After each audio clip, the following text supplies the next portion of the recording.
Hey, everybody. Welcome to episode 7 of the ReFounded Project podcast.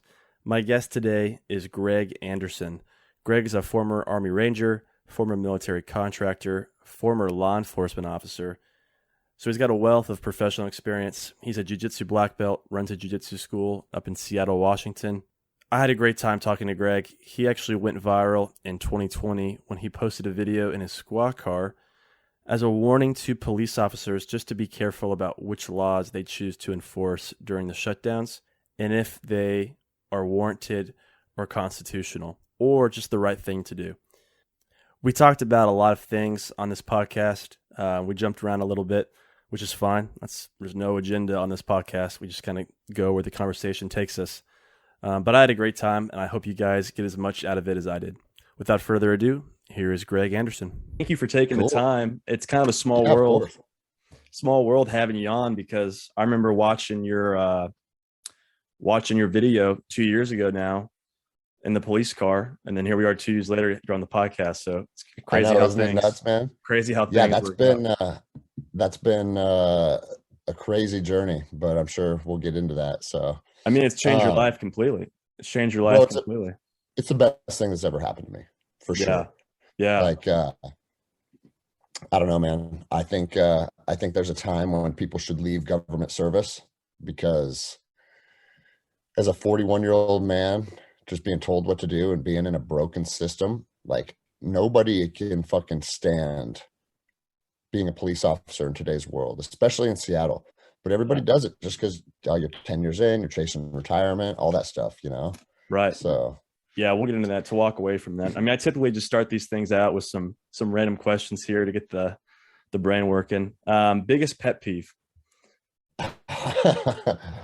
Man, in today's world, like, I think, and I mean, I don't really know, like, what's your podcast, what it's kind of based on, and what kind of typical guests you have.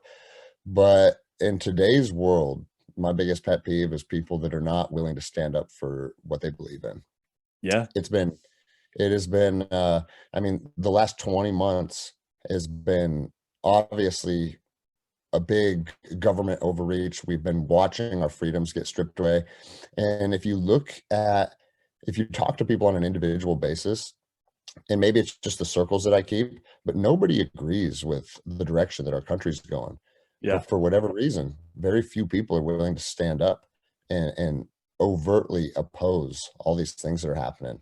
Right. And yeah, and I mean, and again, that's what motivated me to make that video, because every cop I knew, every single one, was in agreement with me, yet not many cops were standing up, Yeah. And so, yeah, hands down. Yeah. Well, let me stop for a second and kind of tell you what the podcast is typically about. So, 3 pillars: honor, service, and gratitude, right? Yep. Values that I feel like, especially the younger generation, my generation, are lacking.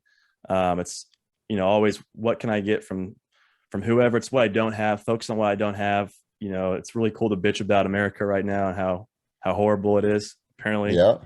And so I started this podcast to have guys. You're actually the first guy that's not a team guy and it's not a SEAL, which is great. I'm trying to diversify, right?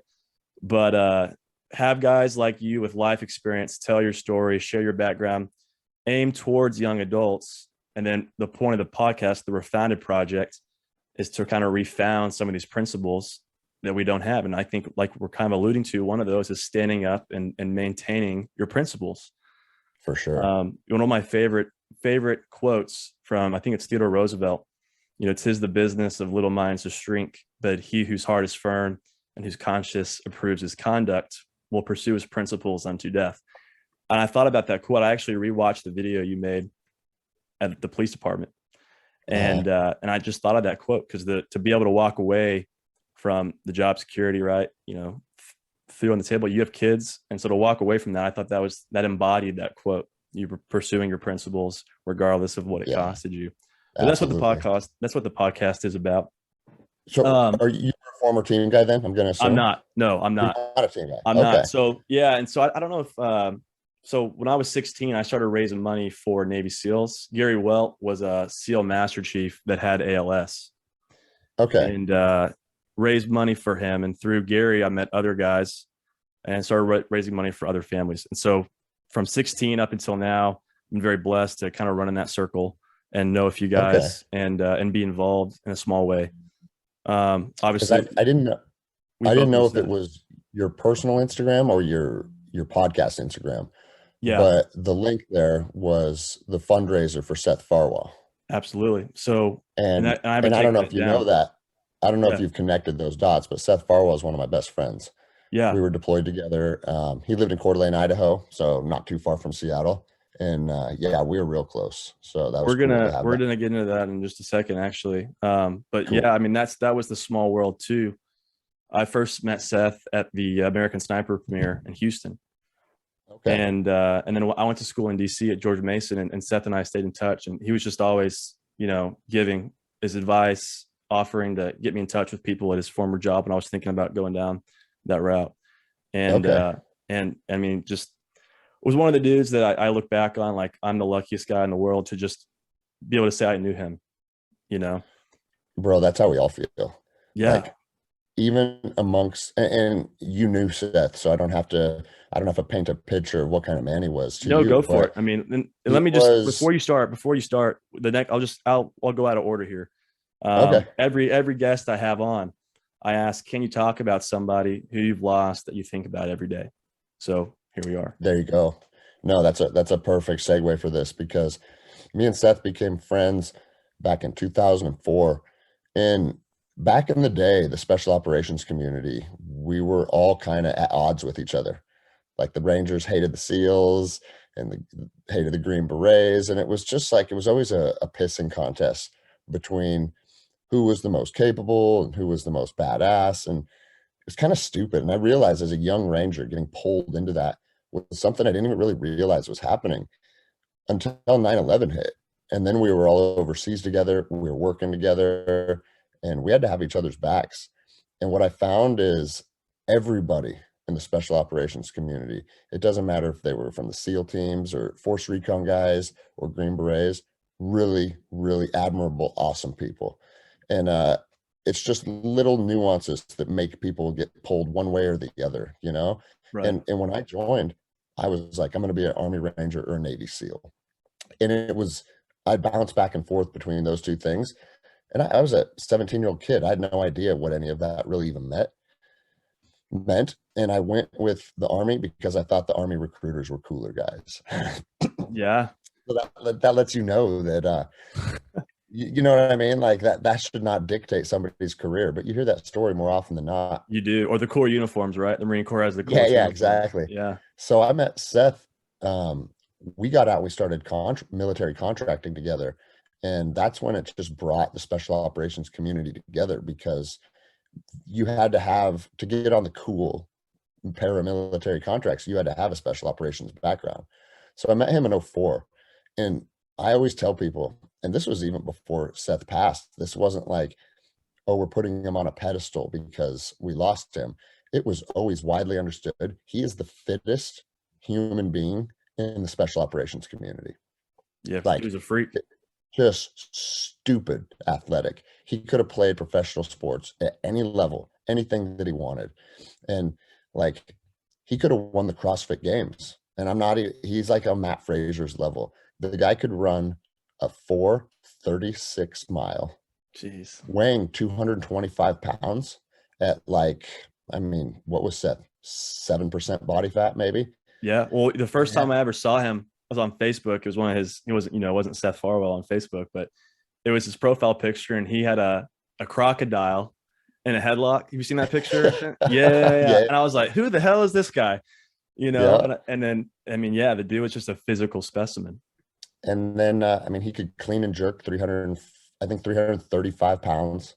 So not, being a fast runner is one thing, but being a fast runner that is just exceptionally strong, that's where you don't start to find that very often. Right. Usually the guys in the community have their strengths, right? You were the fast guy, you were the strong guy, you were the smart guy. Like everybody kind of has what they bring to the table. And he just brought overall physicality unlike anyone else. And so, yeah, it was a crazy journey to walk with him because we met in Iraq. We did a bunch of deployments together. And then we also stayed in touch once we moved past that and got married and had kids and tried to kind of assimilate to a normal life back stateside. And he had some struggles with that, as we all did, and I'm sure we'll get into that too.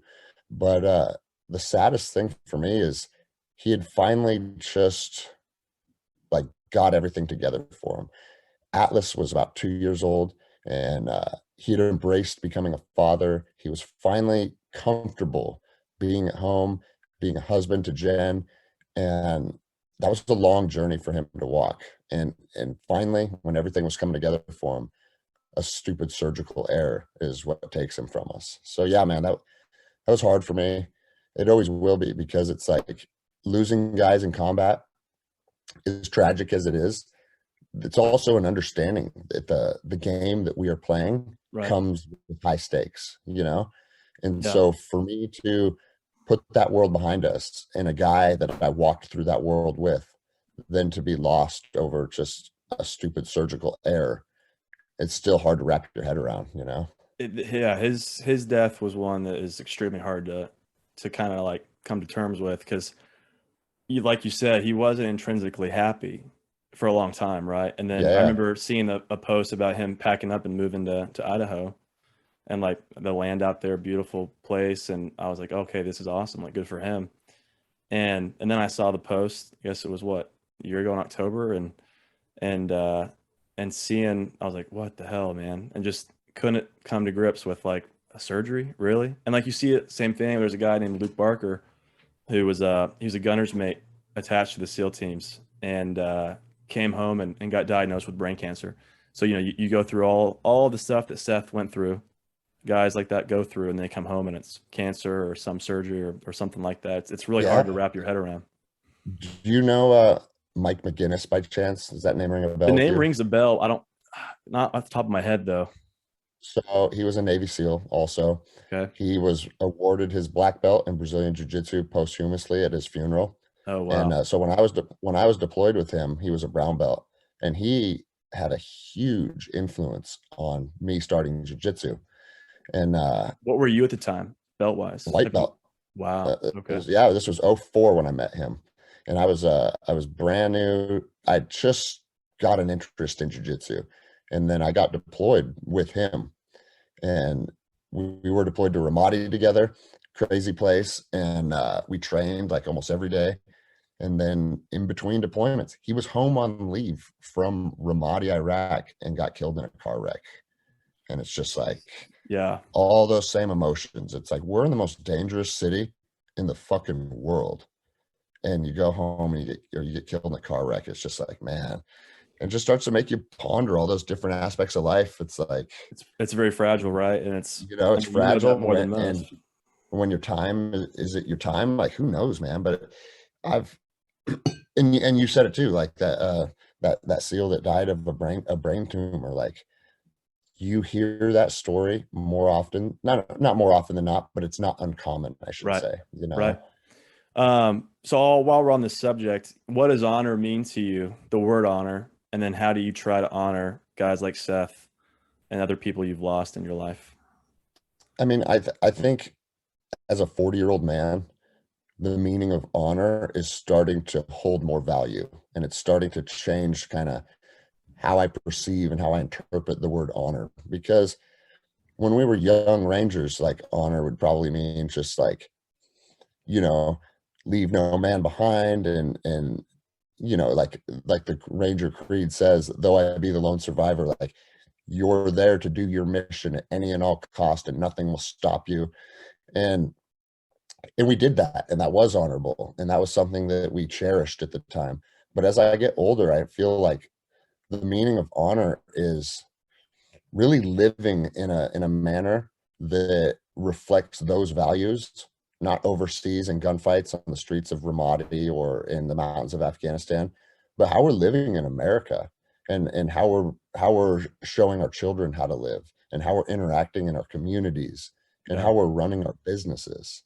And so like, like I opened my business and it's been doing very good during a time when most businesses aren't doing good, because we're stepping outside of what we're being told to do, and we're giving the community what it needs. Yeah. And I have a gym. It's a jiu-jitsu and CrossFit gym.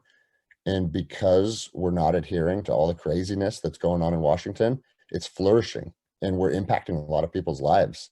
And it's been Yeah. really cool to see like a new phase of my life, like really giving to my community and impacting people here, as opposed to having my focus be overseas like it has, most of my adult life it was.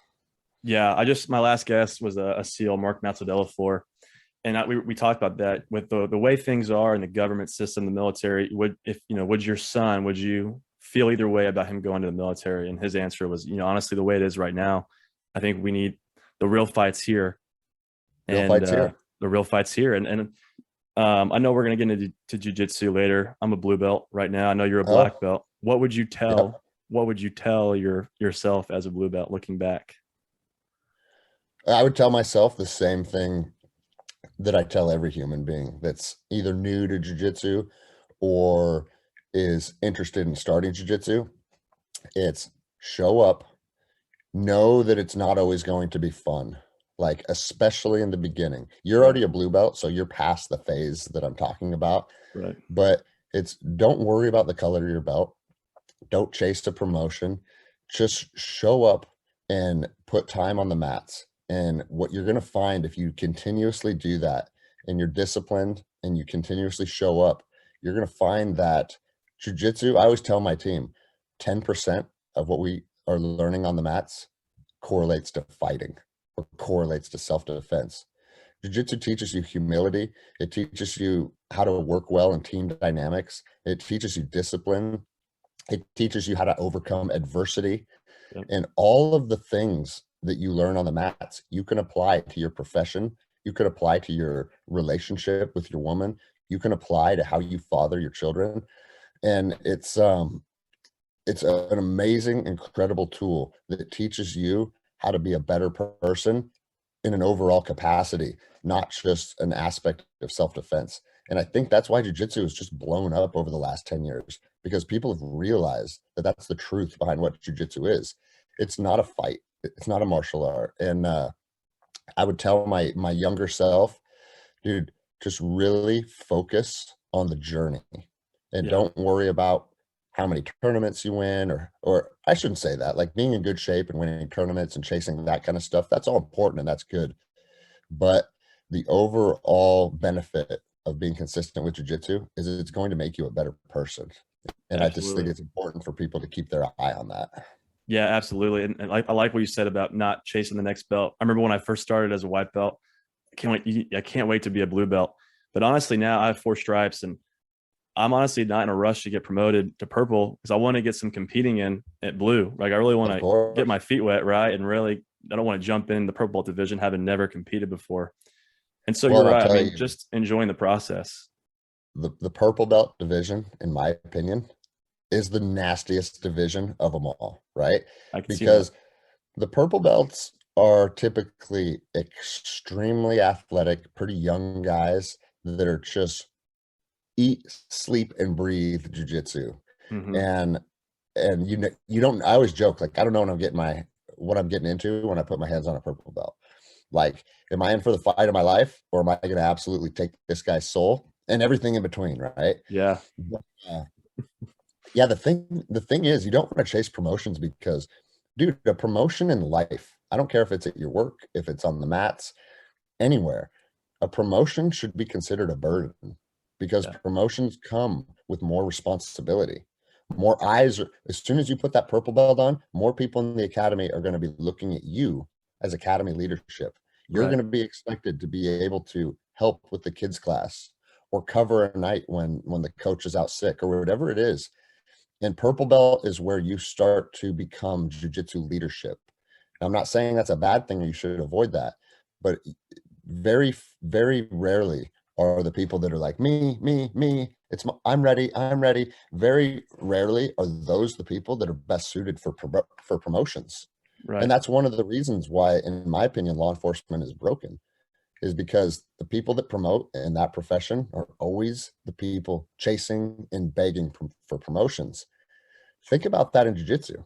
Like, and I make jiu-jitsu correlations to every single thing that I do. And since you're a jiu-jitsu guy, it makes me Yeah, happy. for sure. But think about, like if I wanted to be a sergeant in my police department, imagine going to your jiu-jitsu coach and being like, hey, I really think that I'm ready for purple belt. So let's make this happen. Like, that's asinine, right? Yeah, I would never, right? Like, You would never do that. nobody would ever do that. If your professor's worth his weight, like nobody would fucking do that. But yet here we are as grown adults in the profession of law enforcement.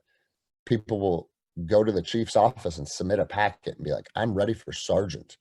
And now, yes, there's a process that you have to go through, but that process is weeding out between 10 people that all said, I'm ready to be sergeant. Yeah. Meanwhile, you have a lot of guys, and my chief was always like, Greg, you need to put your packet in for sergeant. I want to promote you. You need to be in a leadership position. And I said, I know I've been in law enforcement for 10 years, but I've only been here 3. So I'm new to this department. And as a new person to this department, I still have to build my reputation. I still have to learn all the ins and outs of exactly how every last aspect of this police department functions. Like, I can't be in a leadership position and have someone come to me with a question that I'm stumped on, And I shouldn't say that, because a good leader will be open about not knowing everything. And when you don't have the answer, you seek it in the right source and you're transparent about it. When But earning your place, I like that you said, earning your place. And it kind of goes back with that entitlement culture, right? Where it's like everyone expects that if they go to college and they graduate, they should be making 6 figures. And that's just not how it is. Or if they start this, they should have the outcome they want. And it's never that easy. And when I got out of A&M, Texas A&M, I was expecting to go work, a job making probably $40K a year or something, just 8 to 5. And I ended up going a different route, got into real estate, and I've worked my freaking ass off, 6 days a week to get where I am now. But I just see everyone around me. It's like they want what other people have, but they're not willing to put in the work to get it. 100%. Yeah. That sums up our entire culture. It's like, I did a podcast yesterday and we were kind of talking about the same thing. It's like, we are not all equal. Right. And that's a weird idea that is transcending our country, is that everybody's the same, everybody's equal. And it's like, I think it's Rogan that says that everybody wants equality of outcome, but they don't want equality of effort, Right. Yeah. And it's like you're waking up and you're on the grind and you're doing your thing, and that's why you're finding success. Right. But we're not all equal. A lot of people do not want to put in the same kind of effort, and that's fine. Like, you do you, I'll do me, right? Exactly. But if you're not willing to put in the effort, then you have to understand that you're going to potentially and more likely live a lower quality of life. And I'm not just talking financially, because this isn't just financial advice. Like, sure, it correlates to your profession too, but it's the same with your jiu-jitsu. It's the same with the relationship with your woman. Right. It's the same Fitness. with your relationship with your friends, with your small businesses, like everything. The more you nurture it and the more life energy you give, the more you're going to get back out of it. And it's going to reciprocate more. And it's bizarre to me that a lot of people, it's almost like the poor me syndrome. They don't see that. And I've had a lot of my friends that I've grown up with, they're like, man, everything seems to always work out for you. And I'm like, oh, it pisses me off. What? Like, everything works out for me? I've busted my ass to become a black belt. I busted my ass to become an Army Ranger. Like, I busted my ass as a law enforcement officer. And it's like, nothing works out for anybody, It's like the people that see someone and go, oh, you're so good at everything. It's like, no, like, I freaking work my ass off at everything I do. I choose what's important to me, and then I go after it. Like jiu-jitsu, like, I work 60 hours a week, and I choose to go on the mats after a long day at work and stay and put the time in. And then I wake up early and go to the gym and lift to like be at a certain fitness level and look a certain way. That's one of my biggest pet peeves, right? Is when people see someone like, I wish I looked like that. Get off your freaking ass, right? And go. Very well could be like that. Or like I think Joe Rogan had a guest on and they were saying like the advertisement culture was bad because they put these unrealistic bodies on magazines. And he's like, what's unrealistic about that? Like, if you worked your ass off and you put the time in, you would look like that. Don't tell me you want it. And I think we're in this culture where we tend to make excuses as to why we can't work to achieve a certain goal. It's like, oh, well, Yeah, we just can't. That's unrealistic. We can't do that. I don't have time because I have this to do. like it's a combination of both excuses and then people that will not only make excuses but almost hate on others when they are doing well, Yeah. and make excuses why that other person is successful. And a perfect example of that is, do you know who the Liver King is? I've heard of him, but I don't follow him like religiously. So he's a guy, he's a new Instagram account, Okay. and he's up to 1 million followers already, right? And the dude is just stupid jacked. He's like a Seth Farwell. You know what I mean? Yeah. He's just absolutely yoked, and he's working out all the time. And every single thing he posts, the comment thread is just full of, you're on fucking steroids. Yeah. You're on fucking steroids. And it's like, listen, he very well may be. So what? Like, I was from the special operations community. If people don't want to be honest about that, that's fine. But I'm an open Right. book. Almost everybody in the community juices from time to time. I Yeah. mean, so many people shoot testosterone in the Well, I special think in operations. that field, what's the negative side of that, right? Like, there's really no, like, it's especially the hormone deficiency. Like, if you're doing natural levels, like, why not? Yeah, And and why not enhance? people are like, you know what? I'm probably gonna get fucking blown up this deployment. So I want my body to be strong and tough as shit. I want to recover fast. Right. Like, but just because you use exogenous testosterone does not mean all of a sudden that you look like the Liver King without Exactly. putting the work in. Yeah. That guy is putting the work in every single day. He's super disciplined in what he puts into his body, and he's doing the work. And he may or may not be using testosterone, but that's everybody's focus. And the reason that's everybody's focus is because they don't look like him. Exactly. You know, They if want to they did, discount the work that others put in. Ray Cash Care. I don't know him, but I follow him, and he posted this I know him. video of him doing a push-up contest, and someone was like, "Hey man, how much steroids do you take?" Oh, it was the Instagram live, and they're like, how much steroids do you take?" He's like, "Why does everyone fucking assume that I'm on steroids? Why can't it just be that I'm 50 years old and I've worked out my whole life?" Like, it's no one ever thinks Yeah. about the work. It's always about the what shortcut did you use? How did you like cheat the system to get where you are? No, there are no Yeah. shortcuts. It's just discipline and showing up every day. Or, like, as I've had people ask me that too, because I've been dieting for the last couple months. I'm getting in decent shape. I'm not where I want to be yet, but for a 41-year-old man, I'm in pretty good shape. And I've had people be like, is that really just a carnivore? Is that really a carnivore diet? I don't know, Yeah. man. And I said, what are you trying to suggest, that I'm using steroids? Because I'm on a TRT dosage of testosterone. So if Yeah. you want to talk about that, let's talk about that. That's Yeah. not going to make you a black belt. That's not going to make you. I mean, when I met Ray, it was at Ian Smith's event at the Attila's gym in Belmar, New Jersey, and he was doing one of his push-up contests there, where he's doing push-ups for an hour straight or some crazy shit. Right? He's like, "Yeah, you want Yeah. to do push-ups with me?" No, I don't, bro. You're good. Yeah. Yeah. but Exactly. but it's like, okay, whoever wants to fucking get on his Instagram and throw hate at him, it's like, go do the hour push-up challenge with Ray that he does all the time. Like, go do that shit. Yeah. If you want to act like it, or try testosterone and then go see if you can do his push-up Well, right. I challenge. mean, Like, most of the fuck dudes I you, train with that are over 30 are on TRT, and I plan Mhm. on getting on it, at some point. And if that helps you show up, if that can help you recover and stay active, then why not? Bro, my entire adult life has been on the grind, as in martial arts, or as fighting MMA for a while, or deploying overseas, like living in the mountains of Afghanistan for 6 months at a time, like trashing my body. Yeah. And that's fine. And I'm not bitching about it. Like, I loved living that lifestyle. And I look back on that with pride, and it makes me happy to know that, like, I'm going to ride this thing into the fucking dirt. Yeah. But the reality of it is if you live that lifestyle, when you hit, and getting blown up all the time, and like PTSD, all the stuff that soldiers face, like, there's huge hormonal deficiencies as Right. a result of that chosen lifestyle. And when you use TRT, you are immediately a happier person. You sleep better. You have a better relationship with your wife. Like, it changes your life in a like a holistic manner. And it's crazy to see how one treatment can change, like, can affect almost every aspect of your life. And so anyone that wants to hate on it, go ahead.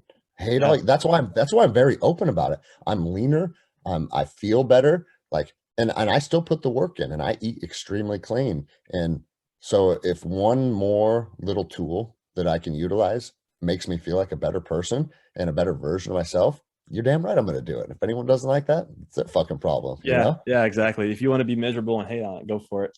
Man, we went down a tangent there on TRT. Where did you grow up and what was your childhood like? Anything that was kind of defining growing up that led you on the path that you went on? That's a very interesting question because I think, the whole nature versus nurture argument. I believe you were born who you were born. And I think your childhood and your parents can definitely mold you and push you in maybe one direction over another. But I think inherently we are who we are. And the reason that I say that is because I have 3 daughters, and every one of them, same household, same rules, same diet. They're all completely different human beings. Right. But me personally, I grew up just outside of Seattle. Like, as the crow flies, I'm probably 10 miles right now So you're home. where I grew up. Yeah, in Snohomish, Washington. And man, I had a good childhood. My parents were good people. They hold on. There we go. My wife's bringing me a beverage. Oh, nice. Thank you. Thank you. They were good people. They were hard workers. My dad was an auto mechanic, and he was an 8th grade dropout. So, everybody thought like, oh, he's just some dumb hick that turns wrenches. But he taught me a lot about life. And he, in the later part of his life, worked his way up into becoming a multimillionaire by chasing his dreams without any type of official education. And he bought a small piece of property in Alaska, and him and his friends like built cabins on it with their own 2 hands. That's badass. Cutting the trees down and milling the lumber with a portable sawmill. And they built these amazing cabins, and they built this incredible fishing resort that just blew up.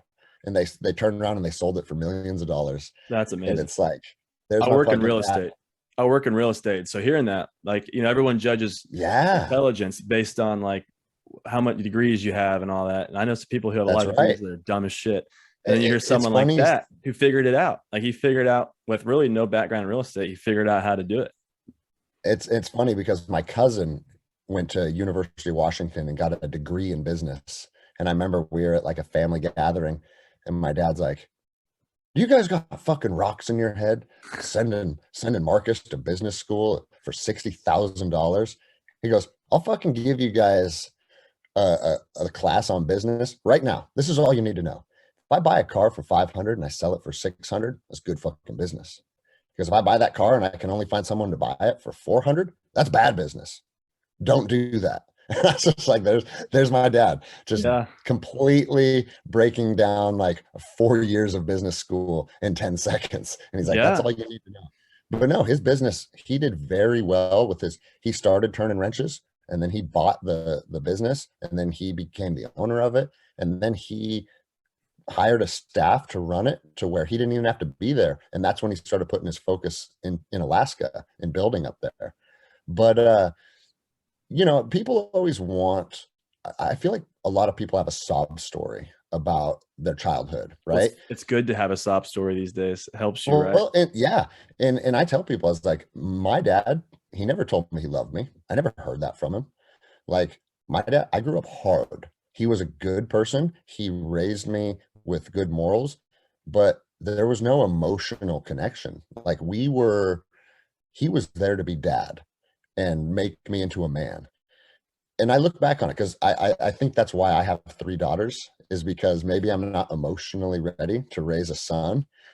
And I'm not saying that what my dad did was right or wrong, because I'm proud of the man that I grew into, right? But when I joined the military, I remember he goes, hey, come out in the shop with me. I want to have a talk with you. And I walk out there, and he goes, I had 18 years to be dad. And he goes, and I think it's time to put that behind us. He goes, because you're leaving for the military. He goes, I'm no longer dad to you. He goes, I want to be a friend now. And I was like, this is bizarre, because I've always been terrified of this man. You know? Yeah. And he shook my hand and he told me he loved me. That was the first time. Wow. And we became like best friends for, he passed in 2015. So for the next 15 years next 17 years, we were like best friends. And it Wow. was like a moment in time when he just said, "Hey, I'm done telling you what to do and being your dad. I want Flip to be the your friend switch. now." Yeah. And it was Yeah. like, wow, he was wise beyond his years for sure. Like he smoked 2 packs a day, he drank a ton of beer, he worked his ass off and became extremely successful, and he died young because of how hard he was on his body. But I don't Yeah. think I don't think he'd change it if he could. So Yeah. Yeah. Well, thank you for sharing that. And that's a very interesting perspective, right? To just flip the switch, go from dad to mhm. friend. Did that impact you? Did he have any impact on you directly to join the army? Or was there you something know, that I made you want to be a ranger? there's a part of me that at the time, and it's funny you asked that because I pondered this to this day, is that I wasn't like a badass kid. You know what I mean? Like I wasn't until like probably until I was like 16, 17, 18. That's when I started like getting in fights all the time and wanted to lift weights and get in shape and like, oh dude, being tough is cool. You know what I mean? But like Yeah. when I was a younger kid, I didn't want to play sports. I didn't want to compete with other kids. Like I was more of a gentle soul. And I think there's a part of him that was always bothered by that because he was a hard ass. He Right. grew up fighting and like just everything he did in his life was hard. And there's a part of me that wonders is like, I wonder if I pursued something extremely difficult in the military to kind of prove myself to him, you know? Yeah. And maybe neither one of us even understood it on its surface. Like a subconscious, you felt like you had to go Yeah. prove yourself. But I look back now and think like, man, when I finally signed the dotted line, he pulled me out in the shop and we had that conversation. And I wonder if we both kind of had that understanding that it's like, okay, you're becoming a man now and I respect you. And lots of cultures have like a rite of passage into adulthood. Right. And I think the military for a lot of Americans is kind of that rite of passage. Yeah. What year did you join the army? 99. 99. And Yep. back, Yep. I know very little about the Ranger pipeline. So if you could maybe just briefly talk us through where you got started and then how you got onto a battalion and where you were early on. So yeah, the Ranger pipeline, like when I went through, you wanted to go in with what's called a RIP program or a RIP contract. That's a Ranger indoctrination program.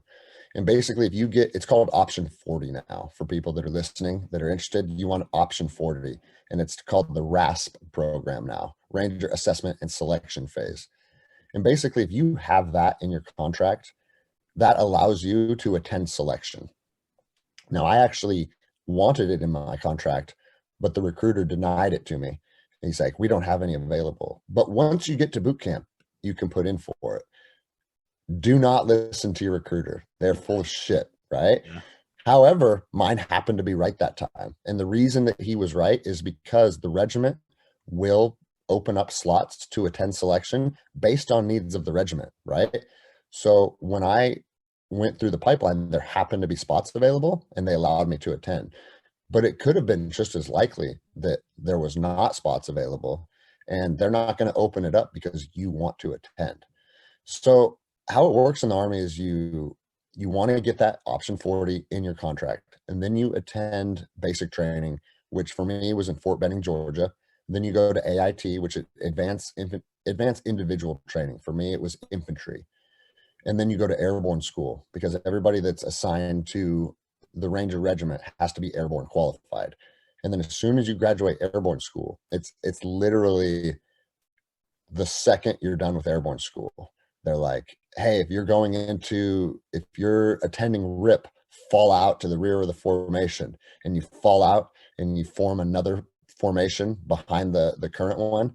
And they're like, right face. And they take you on a death run.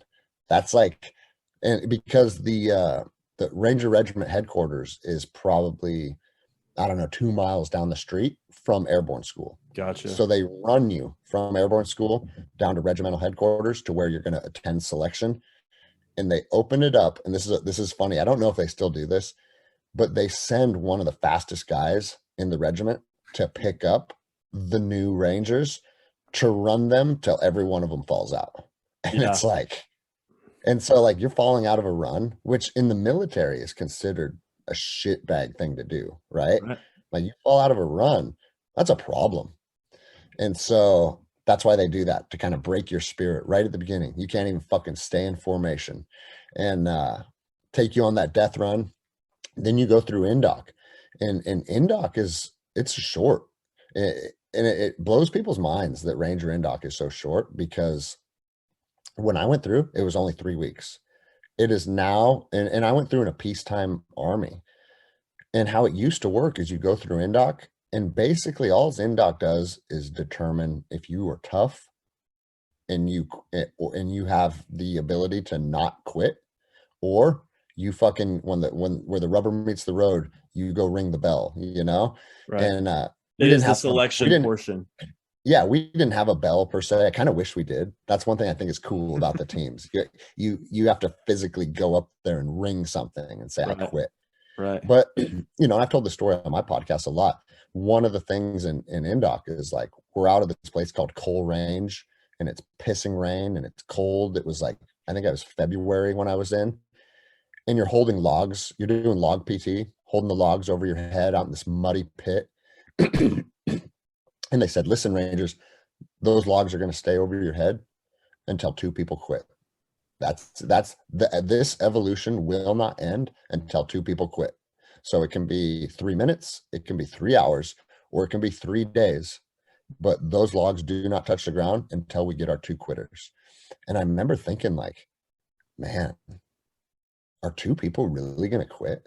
Because you're in a platoon of 30 people or something, right? Yeah.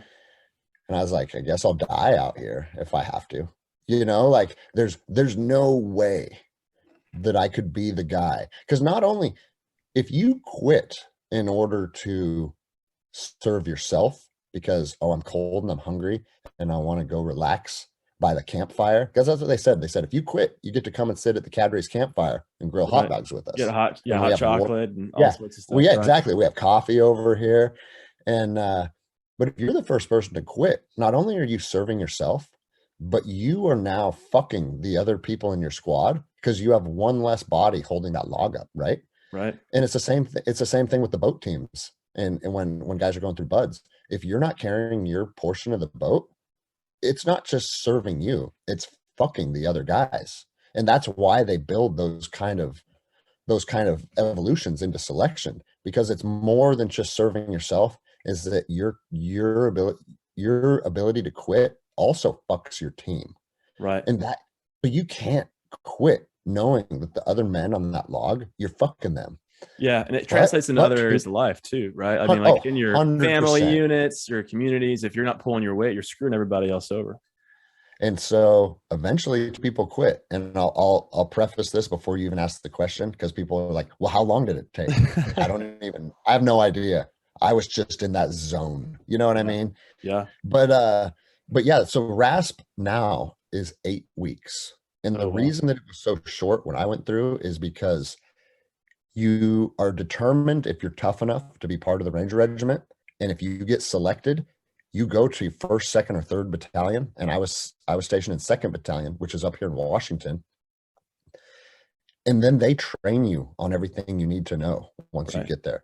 They train you on CQB and explosive breaching. And you work out 2 times a day with your squad, and they get you in the shape that they want you in. They form you. They build you into the Ranger that they're going to take overseas as a private in the Ranger Regiment.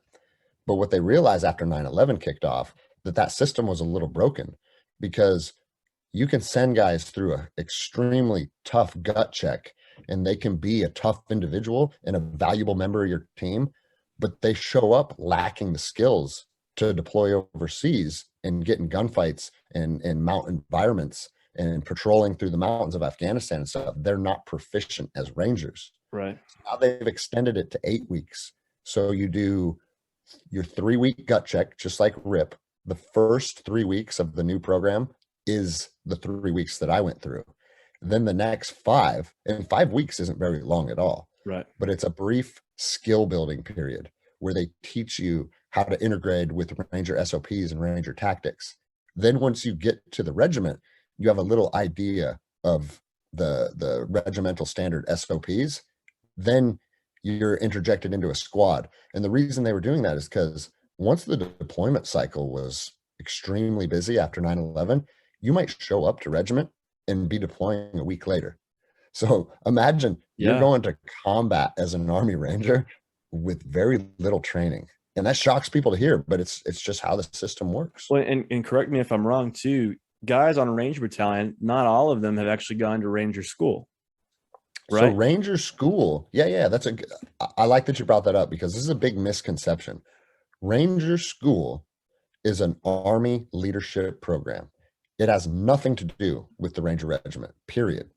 The two are exclusive, mutually exclusive. They have nothing to do with each other. However, in order to become a leader in the Ranger Regiment, they expect you to successfully graduate Ranger school. Gotcha. So if you want to be a sergeant in the Ranger Regiment, you have to have or not even a sergeant, specialist. So tab spec 4 they call them, and it's the best job in the Army because you is get that your E4 or Ranger tab. E5 in the Army? E4. Okay. It's E4. So you are expected to go to Ranger school as a private in the Ranger Regiment. So I was an E3 when I went to Ranger school. Then as soon as you graduate, you get your E4 promotion. That's part of graduating Ranger school for people that are inside of Ranger Regiment. You are no longer a private, you are now a specialist. And so you come back and now you have a little bit of rank. You successfully graduated Ranger school, so you have everybody's respect and nobody fucks with you anymore. But you also have no responsibility because you're not an NCO yet. So you're kind of, you're floating in this limbo between you're no longer a private that gets tasked with all the bullshit and all the details, but you're not in a leadership position yet, and you're not in charge of anything. So we always joke, do the job. You just get to do the job. You're just a shooter. Right. And everybody always jokes tab spec 4 is the best job in the Army because you are 100% focused on being a shooter and you have no responsibilities. Yeah. So that's awesome. Dude, if tab spec 4 could be a 20-year career, maybe I would have stayed in. Well, and this is a perfect segue to go into earlier in the show. I said promotions should feel like a burden, right? Right. Like I was in Afghanistan and I got called in. My platoon leader called me into his hooch and he goes, "Hey, combat promotion to team leader, effective immediately. You're taking Alpha 3-1. Go switch tents. You're now in charge. That's your team." And I was like, "What? What are you talking about? I'm a tab spec 4. I have zero responsibility. I'm in Afghanistan as a tab spec 4 with zero responsibility. What are you talking about? I'm now a team leader and I'm in charge of fucking the first squad." Yeah. And it's like, hey, I have the authority under the combat promotion provisions, and it's not up to you. It's up to me. So you are now Sergeant Anderson. And I was like, fuck, dude. Like it was really cool and it was exciting. But at the same time, I didn't feel ready. Right. But here's the thing. He's a platoon leader. And he was also he was a Mustang officer. Do you know what that term means? Yeah, I do. Prior enlisted.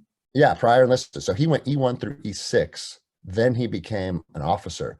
So, and in the world of special operations, those guys will always have more respect because they walked your path as a private. They knew what it's like to grow up and be in your shoes. So you have to put your trust in that person. And even though I didn't feel ready, he knew I was ready. And it's like a good friend of mine when he got his blue belt, he told his coach, he goes, "Coach, I'm not ready for a blue belt. What is this?" Yeah. And in thick Portuguese accent, he goes, his name is also Greg. He goes, "Greggy, you don't know a shit, man. You fucking blue belt. You tell me I don't know. You don't know shit." Yeah. Yeah. And that's how it is though. Like, am I ready? Like I remember when I got my blue belt, I didn't feel like a blue belt.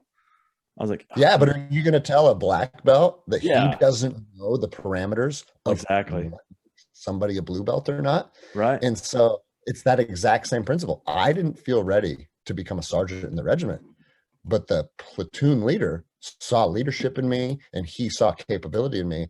And he's like, "It's not up to you. You are now in a leadership position." And it's the best thing that ever happened to me because for my last year in the regiment, I was a sergeant. and I was in charge of a squad, and it was a lot of fun, and it was a lot of development as a man.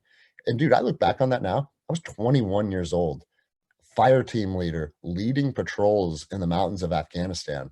Wow. Where I'd be out, I'd tell my platoon leader, I'd be like, hey, can I take my team out?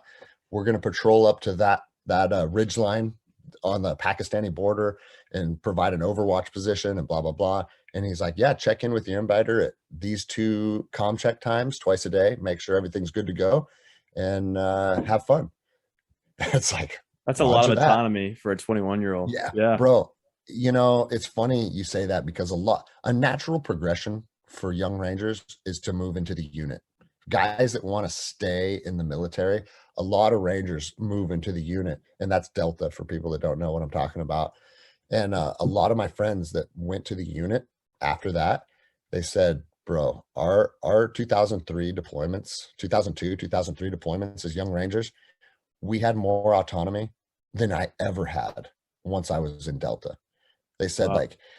and it's not just that our unit was, or the Ranger Regiment was different than the unit. It's that the war was so new that there was no red tape. It was the Wild West. Right. It was the Wild West. Right. You could go fucking get horses and do horseback patrol through the mountains of Afghanistan and shit like that. We would go to the Kunar River, and I would make a shape charge in a coffee can and put it in the bottom of the river and blow it, and 30 trout would float to the surface, and that would be lunch. And That's it's awesome. crazy. That's amazing. Crazy shit like that, right? And cool. Yeah, the little Afghan kids would all swim out in the river after we'd blow the charge and collect all the fish up, and then they'd grill them up, and we'd give the village half the fish, and then my team would eat half or whatever, Yeah. And it was being able to do that kind of stuff was pretty cool as a young Ranger. It's cool now. It's cool now, right? But the thing was, Afghanistan, dude, I was there for 9 months. I never fired my rifle one time. Yeah. And so I did not see any combat in Afghanistan aside from a few IEDs and a few indirect attacks on our base. But that doesn't even count as combat. Right. That's part of being deployed. And it wasn't until I got out of the regiment and started contracting when I really realized, oh, this is what deployments are like. Because, man, I mean, they say complacency kills. Everybody's heard that term. And I don't care if you're the most switched on motherfucker on planet Earth. When you're patrolling day in and day out, and you never get ambushed, and you never fire your rifle, you get to a point where you're like, dude, deployments are kind of chill, Yeah. And it's just right time, right place, or wrong time, wrong place, depending on how you look at it. But we wanted to get into fights. That's what we did. That's, you know what I'm saying? 100%. Especially right after 9/11 in Afghanistan, we wanted to find these motherfuckers. So we skipped over 9/11. Where were you on 9/11? Bro, it was the last day of Ranger School for me. Wow. And so on the last phase of Ranger School, you were in Eglin Air Force Base down in Florida, and you put your parachute on, and everybody's already sorry, I think I caught Omicron. Yeah, you won't die though, so you're good. Yeah, I'll be absolutely fine, so I don't care. You put your parachute on, they fly back to Fort Benning, you jump back into Fort Benning, you turn your gear in, and then you graduate the next morning. Oh, that's badass. So yeah, and everybody, you're already done, right? Everybody knows, because you have to get a certain amount of patrol goes in Ranger School to graduate. So by this time, everybody already knows, they've done their assessments, they've been evaluated, you're graduating or you're getting recycled. The graduating class goes on the jump, and then they graduate. So we were on the tarmac that morning, parachutes on, and the cadre comes out and they go, hey, everybody drop kit. The president has just grounded all aircrafts, so this morning's jump has been canceled. Come into the auditorium. We have something to show you. So we all walk in there, no idea what the fuck's going on. And we see that we're under attack, and it's like, oh shit, it's going down, Yeah. Because, dude, I mean, the Ranger Regiment hadn't seen combat since Mogadishu in 1993.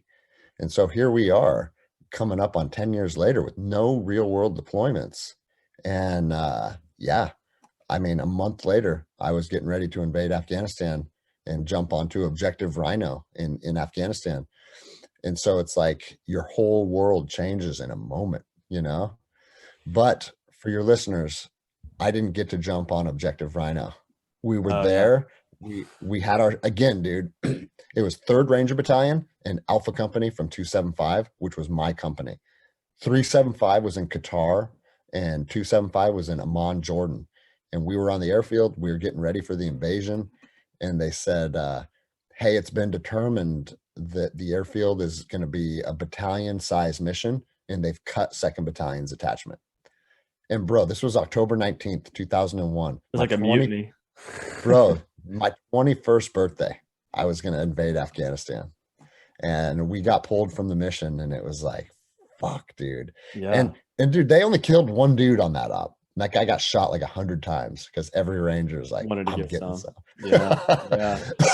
Yeah. Do you still think about 9/11 often? I mean, it seems like every year there's less and less documentaries on it. There's less like historical footage. People talk about it less. Kind of just like seems like we've forgotten. Bro, the truth of my reflection on those periods of time, and this isn't a very popular thing to say. It's like I look back on the regiment and my military service with pride and honor, but I also think that our own government I'm not saying the government planned 9/11. That's not my thing. Right. But I do think that we weren't utilized in the correct capacities. They just fucking drug us through the mud for 2 decades, sent enough, you know what I mean? Like, yeah, endless deployments to Iraq and Afghanistan. Tons of my buddies get killed in Iraq and Afghanistan. And then we just throw it all away and we pull out in the manner that we pulled out. Yep. And it's like, what did we fucking gain from 20 years of commitment and 20 years of service, countless friends getting fucking killed or maimed?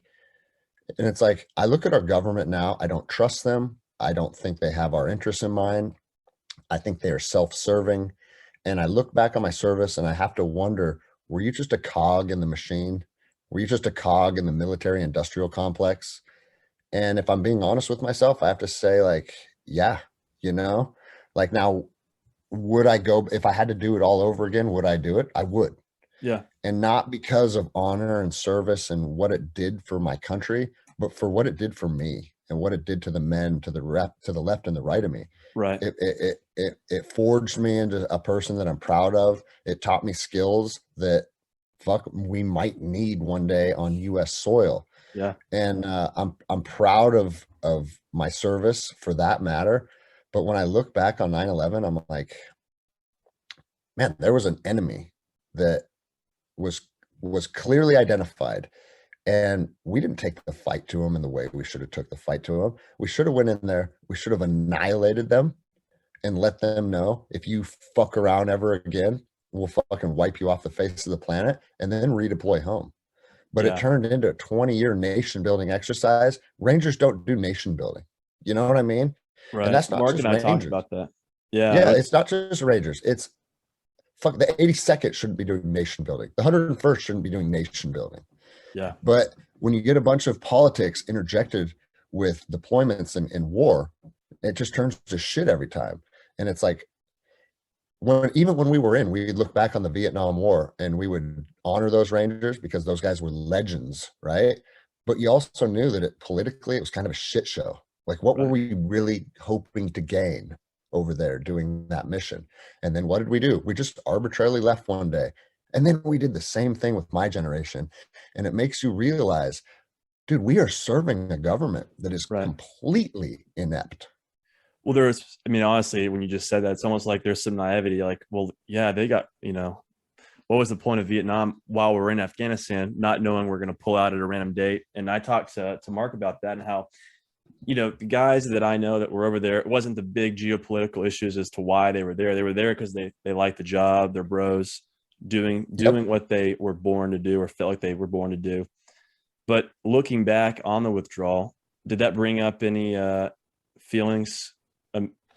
I didn't watch that. Like, I've heard from a lot of people that, like, the veteran suicide hotlines were ringing off the hook, the VA was overwhelmed with people that are like spiraling into depression. And that's because there's a lot of veterans that look back on that and they're like, man, I gave so much of my life to attain what we had in Afghanistan, and the government just squandered it. Yeah. And it put them into this like downward spiral. But I came to terms with that our government is a bunch of fucking elitist pieces of shit long before that. Like I was surprised to see that happen, but it didn't shock me at the same time. Yeah. Our government, in my opinion, we are in a place in history where our government will do whatever it needs to do to promote its own agendas and to serve itself. And all you have to do is look at things like that. 13 Marines get killed. And bro, any Ranger private could talk to you through what an objective withdrawal should look like. You have to put in your security. You have to have concentric rings of security. You have to have a perimeter established. Then you collapse the perimeter and you exfil. Like, who the fuck in DC decided that we're going to collapse our security perimeter before we exfil and then just have no overwatch and no security? Like, it's such a tactical blunder that you know that it was done on purpose. Right. It was either done on purpose or it was just absolute utter incompetence. And you have fucking generals that oversaw that. Like, it's mind-boggling. And it just lets you know, like, this government is either operating with nefarious intents or they have their heads so far up their own ass that they can't see what's going on. Right. Either way, I'm done being a part of this, and I'm done being an appreciative. Like I used to feel like honor serving our government, right? Not anymore, man. Like I feel honor serving the American people because the government it's gone off the rails. And to circle back to what you said at the beginning, would I recommend that young men and women serve their country? I would not. And that's an unpopular thing to say because I have a lot of people that tell me like, well, bro, we still need good Rangers and good SEALs. And it's like, yeah, I agree with you. But I think those good young men and women that are feeling a calling to serve their country, there may be an opportunity to serve it right here. And I know, like, put your tinfoil hat on and talk about conspiracy theories, but we're in a weird time in history. We really are. And they're talking about like another round of lockdowns for Omicron. And bro, I'm not kidding when I say I think I have it right now because I have a sore throat. There's a good chance I have it. So fucking what, right? But no, man, I think that it's not out of the realm of possibility to need courageous young men and women to serve their communities and serve their country right here on U.S. soil. And time will tell, man. And I'm not saying that like with hopes that we have some big revolution. Cause like, dude, I have small children. I have a business. I'm doing pretty good in life. I would like for everything to just kind of work itself out politically so we can go back to enjoying the American dream. But I don't think the people in power are willing to allow the American people to just live the American dream. They want to have their fingers in every single last aspects of our life. And that's not what this country is about. So I know I'm with you. I mean, just this last post that the White House put out, I had to go on and check because I thought there was some dumb internet shit. But on the White House, I thought that was literally someone used Photoshop. Yeah. So I'm going to read it. So it says, this is from the whitehouse.gov press release. We are intent on not letting Omicron disrupt work and school for the vaccinated. You've done the right thing, and we will get through this. For the unvaccinated, you're looking at a winter of severe illness and death for yourselves, your families, and the hospitals you may soon overwhelm. And I'm like, wasn't this supposed to be the administration that was going to unify and bring everyone together and make everyone happy? And here we are. And it's literally like just like the Gestapo shit. Like, where's your card? Are you vaccinated? You have to do this if you want to do this. It's ridiculous. And bro, the reason that this is so infuriating is that the science is fucking clear as day. Like they say, oh, trust the science. Like being vaccinated is not going to save you. Yeah. 100%. And they're called breakthrough cases of double, triple vaccinated people are getting sick now. Yeah. Now, does the vaccine provide a benefit to people that are at risk? There's a lot of doctors that say it does. I'm not here to argue that. I'm not a virologist, I'm not an epidemiologist, but I'm an extremely healthy, fit 40-year-old man. Yep. And I am not concerned about getting coronavirus. I Yeah. don't give a shit. And most of my circle doesn't give a shit. Every single person I know that's got it is 100% fine. Same. And so we get to choose what we put into our bodies.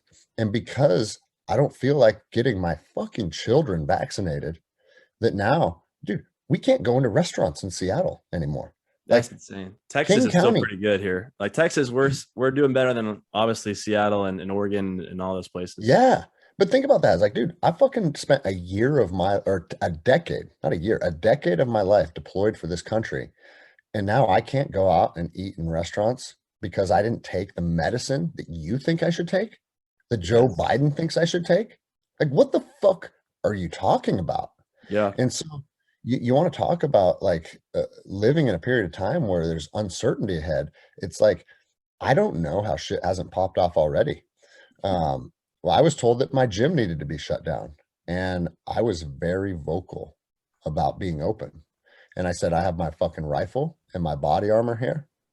And if you guys think you're going to take me out of my facility in front of my children and in front of my members, like I've been in fucking more gunfights than I can count for service of this country and perpetuating the United States government's agenda on the streets of Ramadi. Fucking try and take me out of my own facility in handcuffs. I fucking dare you. Yeah. And if you're a fucking 30-year-old cop that was just dispatched, oh, hey, the jiu-jitsu academy up the street's open and they're in violation of the order, so go ahead and shut them down.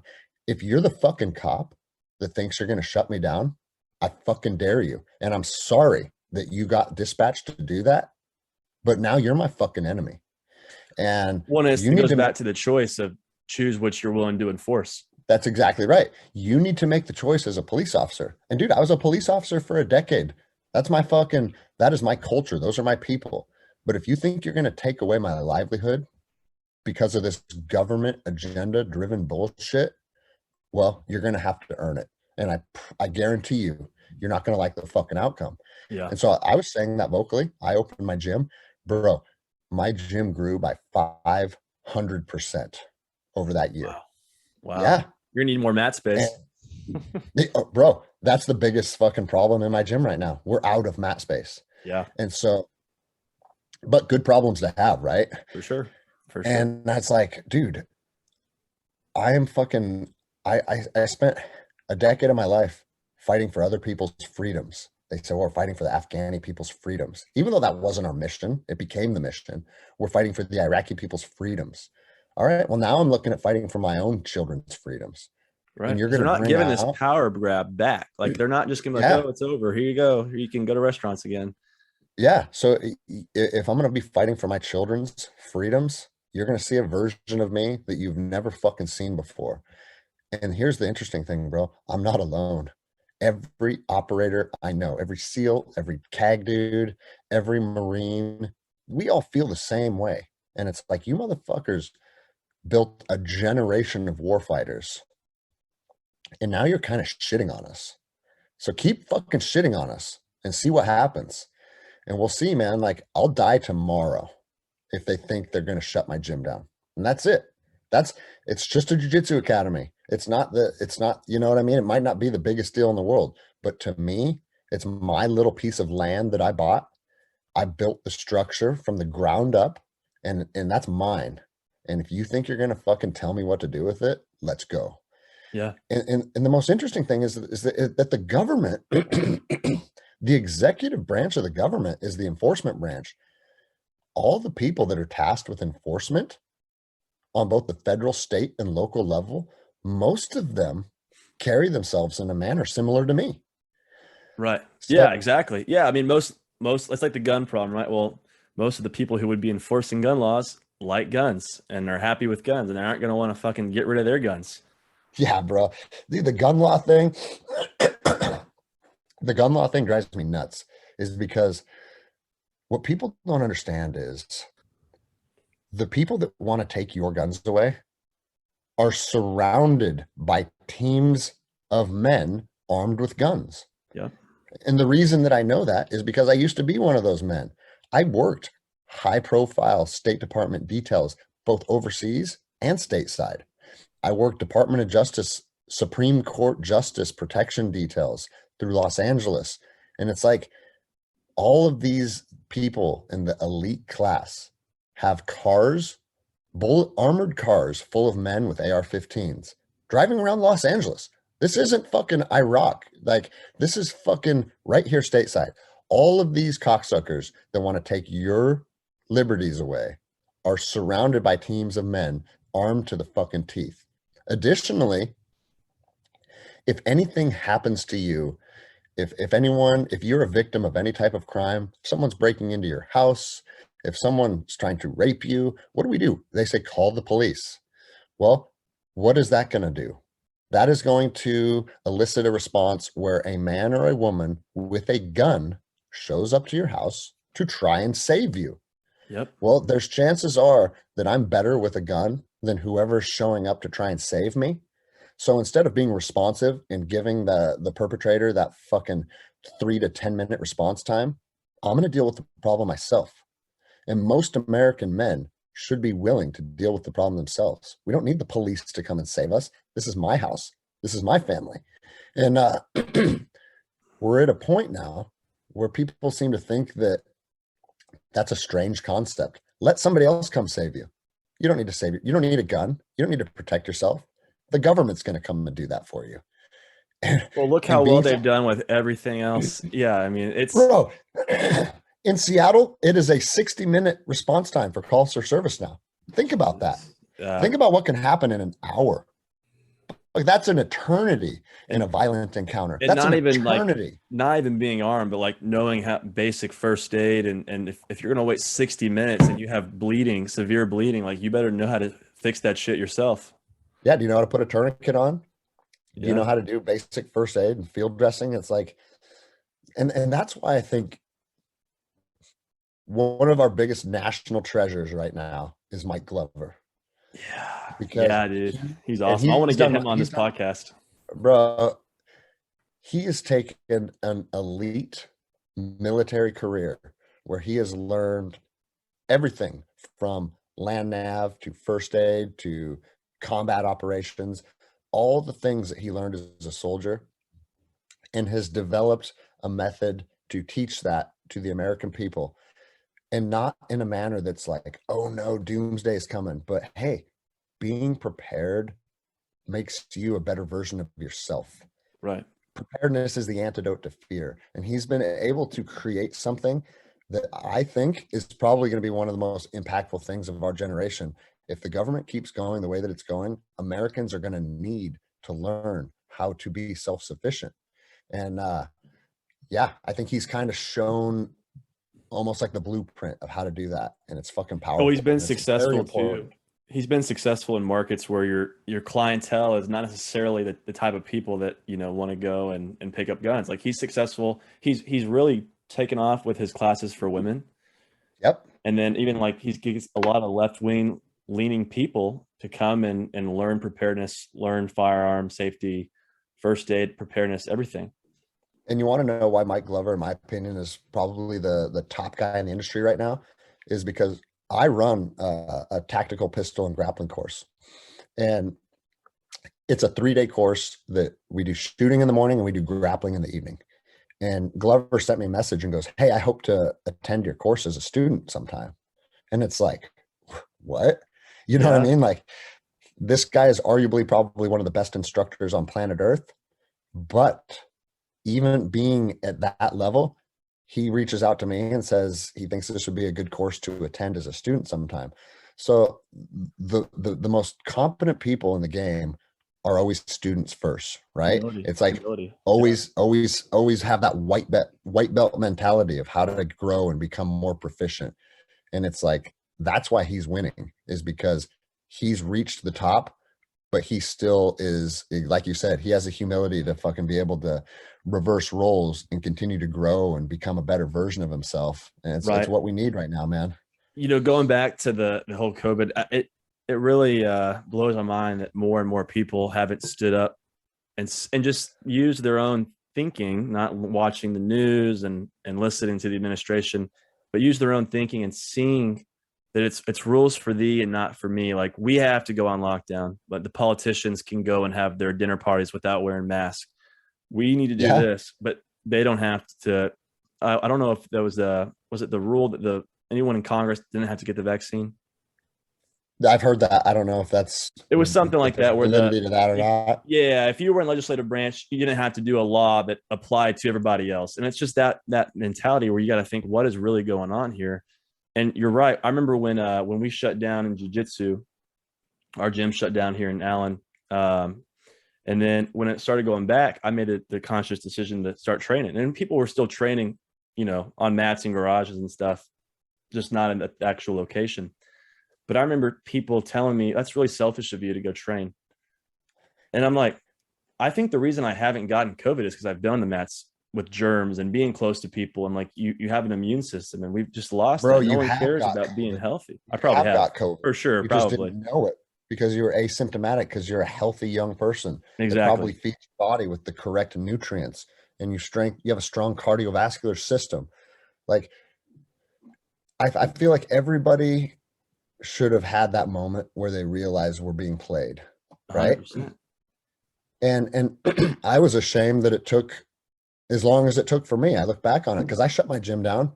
And then when I look back on it, I'm like, man, I wish I told them to fuck off from day one. But that's also not being fair to myself, because this was new to us. Right. Well, We March of thought, like, 2019, I was the same way. I was like, shit, I don't want this shit coming to America, because it was all in China and it came over. And I remember yeah, going, fuck, like, this is not good. And I was the same way. My sister's a nurse, and I was real like, okay, this is a big deal. We should be. And I honestly, that first just 2 weeks to flatten the curve, I was like, all right, if it's just 2 weeks, it's just 2 weeks. But looking back, knowing what we know now, no, 2 week like, it was power grab. bullshit. Yeah, it was bullshit. And like, I did a podcast yesterday with a girl in Vancouver, BC, which is, less than 100 miles from where I sit right now. They go back into lockdown today Yeah, I saw because that. of You because of posted that, right? I think I Omicron. saw that. Yeah. Yeah. And it's like, are you fucking serious? But for me, everybody should have had that aha moment. And I've told this story on my podcast a bunch. But for me, it was looking at what was essential versus non-essential. And Washington State, they had a list: essential businesses, non-essential. And it wasn't what served the community best, it was what served the government best. Yeah. And I realized, like, oh, what's deemed essential is not what serves the community, it's what puts money in the pocket of the government. Weed stores were determined essential. Alcohol stores were determined Taxes. essential. Yeah. And it's listen, I like marijuana. I'm a libertarian at heart. You put whatever the fuck you want in your body as long as it doesn't affect me. But what we saw was anything that generated revenue for the government was somehow deemed essential, but anything that did not was deemed unessential. Even contracts or construction that were on government contracts, hey, this is deemed essential because it's a government contract. But any private construction was deemed non-essential. So Yeah. my house is non-essential, but the monorail is somehow essential. Like, what are we fucking talking about here? Because you're going to have people on work sites, in excavators, they're doing the exact same thing. The rate of risk is identical, but because you're serving the government, now you're allowed to do that. And the straw that broke the camel's back for me was the tabs on my truck expired. And dude, it's a little red sticker that you pay $50 for or whatever, right? And I was like, I wonder if they've been deemed essential. So I called Department of Licensing and I said, hey, are you guys open? Can I come in and renew my tabs? They said, yes, we've been determined essential. You can come in and get your sticker. And at that moment, I was like, I'm fucking done. Because that tells me one of two things, right? If COVID is so dangerous that I can't train jiu-jitsu anymore and my business has to be shut down, it's so dangerous that you can't fucking work out.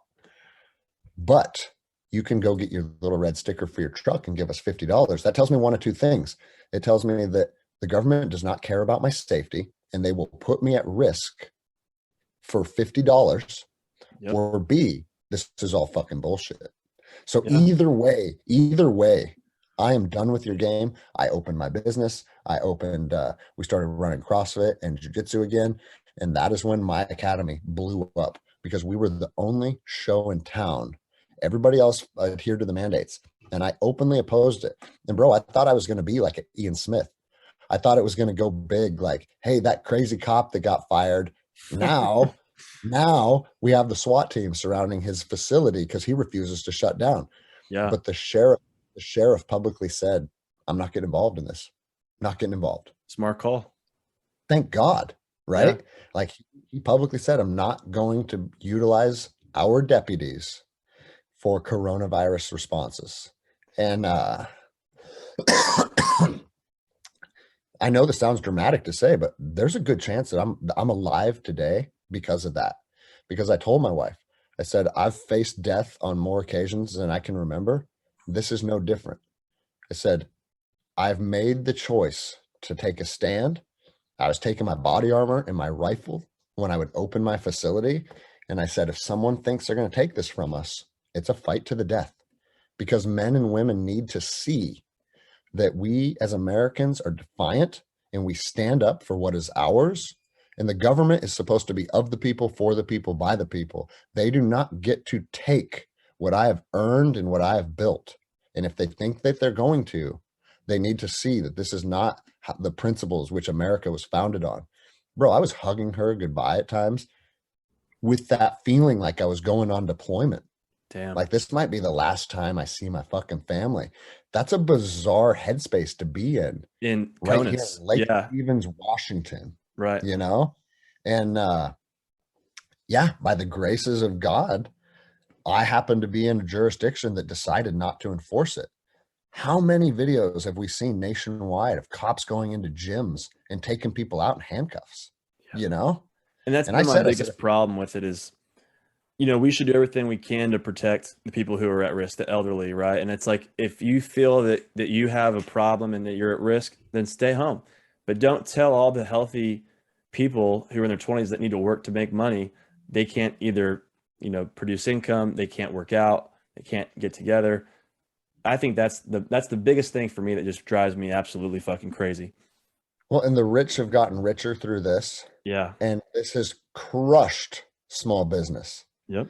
And so I'll put on my fucking tinfoil hat, but if you look at the data of what's happened over the last 20 months, none of this ever was about our safety or defeating the virus.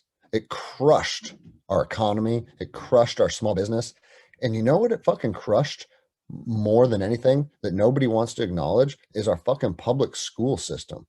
The public school system was already broken, but fuck, dude, I had 3 small kids. I had a kindergartner trying to learn On how to Zoom. fucking read on an iPad, sitting on the couch. And it was just, everything was fucking broken. And like, okay, well, we're going to allow them to come back to school, but there's no lunch. You can't eat at school anymore. So because there's no lunch, we're not going to be able to keep them as long. And it was just all this convoluted bullshit over something that hasn't killed one fucking kid yet. Yeah. Oh no, you're wrong. There's been 347 kids that died of COVID. Yeah, and they had leukemia too, or they were morbidly obese. And listen, I'm a fucking parent, bro. I understand the parental bond that you have with the child. It's the strongest thing you can ever experience on planet Earth. And for the parents that have lost a kid to leukemia or to COVID with comorbidities, I'd be broken for life. And I can sympathize with those parents. But we don't shut down our society because of outliers. That's not what we do. Right. And then the other thing that I'll say that's not popular, and if your kid died because they were 16 years old and they were 300 pounds, that's your fucking fault. You poisoned your fucking kid since the time they were a child, and you made them metabolically sick, and you crushed their immune system with fucking Frosted Flakes and Coca-Cola, and then they fucking got sick and died, and you're shocked by it? Fuck you. People need to hear that. People need to say that. Yeah, like, we're in a time in history where our physical bodies need to put a tremendous emphasis on staying fit and staying healthy. And that's another reason we know this is all bullshit. Bro, you could go from being morbidly obese to being a fucking ultra marathon runner in 2 years. You know what I'm saying? Yeah. The human body has the capacity to make dramatic, substantial changes in regards to being stimulated through fucking exercise. But it goes back to that whole idea of excuses. And I was just talking to somebody, oh, once you get into your 40s, you don't recover the same way. Once you get in your 50s, you don't recover the same way. Bullshit. Like there's 60-year-olds on the mat at jiu-jitsu who First of are all, just more disciplined. anybody that says that can go fuck themselves, because this is why. As I sit and talk to you right now, I haven't had one bite of food in 10 days. I'm on a 12-day, the Fast. 12-day to Christmas fast. Yeah. And look at me. I'm up, I'm functioning, I'm able to hold a conversation with you. Do I feel the best that I felt? No, I got sick during my fast. So Yeah. maybe fast is bullshit, right? But the truth is, I tell people this too, because everybody has an opinion about doing things that are dramatic. And it's like, this fast is just as good of a mental challenge for me as it is a physical challenge. That's why I do these things. Yeah. But the reason I bring that up is at 40 years old, we're still young enough. Our bodies are still responsive enough. You can make dramatic changes to your health and your fitness and your well-being in your 40s. And then here's the other thing, because my degree is in exercise and physiology. The human body, you know what the metabolism is for? People think that your metabolism is for burning fat, and like, oh, your metabolism slows down when you turn 40. The science, everyone wants to say trust the science. The science doesn't support that.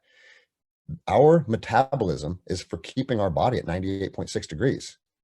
The primary source of caloric intake that we consume goes to heating our bodies. That doesn't change from the time you're 8 until the time you're 80. And what they've done is they've done studies in cultures where activity level, routine, the time you wake up, the time you go to bed, they've done studies in cultures where they maintain the same routine from the time you're a teenager until the time you die. And these are like island fishing communities where, like, hey, they wake up and they go out in their little dugout canoe and they fish all afternoon. Then they bring the fish to the market. And the men and women that live in societies where their routines don't change, their body composition never changes. They turn 40, they turn 50, they turn 60. The body composition does not change at all. Yeah. The American lifestyle is we play sports and we do this and we play games when we're kids. And then in middle school and high school, we do athletics and we run track and we play football and we wrestle. And then when you're 20, all that shit's done, right? Just let Now yourself you go don't. and start eating junk food Yeah. and then blame everybody else. Well, that's because now you're part of the workforce. So from 20 to 50, you wake up, you get in your car, you drive to work, and now that's your body's routine. And your body gets accustomed to doing these things for the next 20 to 30 years. Then what's next? Retirement. Now you just sit on your fucking ass watching television all day. Yeah. And you don't understand. And now it's people are saying, oh no, it's because our metabolisms change. No, your fucking lifestyle changed, motherfucker. Yeah. It's time to get up off the couch and start going on hikes and start riding your bike. And if you treat your body like shit when you're in your 20s, 30s, and 40s, and then when you are 50, yeah, you are fucking old because you've treated your body like shit and you're fat, you're like morbidly obese, and you have no will to take action. And we were talking about like business and going to business school, but it's like so many people want to talk about it, but taking action and just deciding I'm going to change my life, I'm going to change my circumstance. Very few people end up actually doing that. Yeah, and dude, I still work out every single day of my life, and almost every single day without fail. Not at jiu-jitsu anymore because it's not a choice to go because I'm running class, right? Yeah, professor. At 6 p.m., I'm going to be teaching jiu-jitsu tonight. But when I go do CrossFit, because our gym is CrossFit and jiu-jitsu, right? Attending CrossFit is a choice for me. I don't have to attend. I attend it as a student. And every single day, it's like, oh, fuck. All right, let's go. And human beings are adverse to hard work. There's something in our psychology that just makes us be like, man, this couch feels really good. I'd probably rather sit here and watch Netflix and eat pizza than go to CrossFit. but you have to say to yourself, that's not what's going to serve me the best. And you have to have the discipline to get up off the couch and go do it anyways. And I think people that are not athletes or that are not fit, they don't realize, dude, we're all the same. Yeah. Pizza and Coke taste just as good in my mouth as it tastes in your mouth. I wish that I could eat that shit every day, but I know that it's poisoning me. So if you understand that it's poisoning you, well, my rule for unhealthy foods is I get one unhealthy meal a week. One. And that meal, I can have pizza and onion rings if I want to, right? Because I feel like one cheat meal a week is probably not going to set me back to the point where now it's going to impede my health or impede performance. So you have to figure out a balance of, oh, this is yummy and I want to eat it versus I want a body that works. And then you have to build a program that works for you. Right. But the American way now is, no, we're just going to get quadruple vaccinated. I literally heard that this morning. This morning, they said Israel is now considered fully vaccinated status 4. Yep. That's the green card. The green card they have there. Yeah. It was 2, then it was 3, and as of today, it is now 4. Well, where does it end? Yeah, where does it fucking end? And where is the emphasis on taking your body back and becoming a healthy person? But I am convinced that the government wants us fat, weak, and stupid. Because if we're fat, weak, and stupid, we're compliant.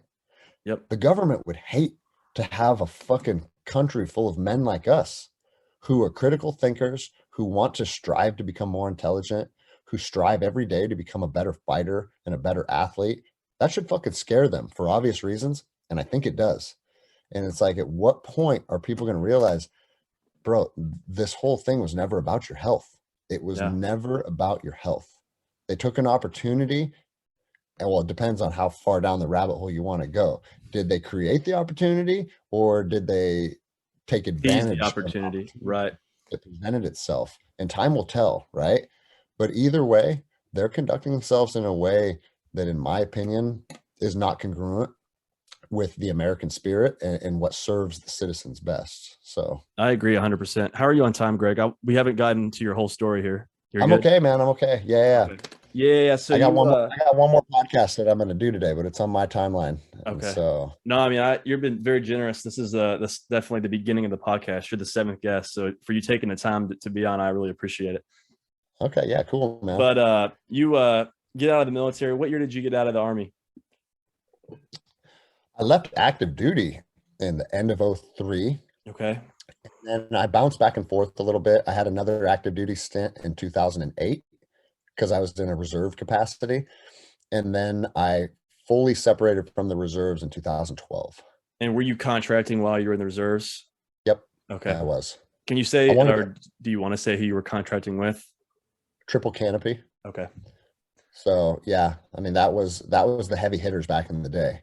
They kind of went to shit from what I understand, but all good things come to an end, you know? Yeah. When we get off the line, remind me, I need to ask you if you know a guy at our academy was Triple Canopy for a while. Okay. And he was working a lot. Any stories that stick out to you from your time as a contractor that impacted you or that you remember that you think about often? Bro, my entire understanding of combat operations was developed as a fucking military contractor. And I really learned like how to function in a team dynamic and how to be. Well, here, let me just unpack it for you a little bit. I showed up to Triple Canopy selection as a 23-year-old Army Ranger, right?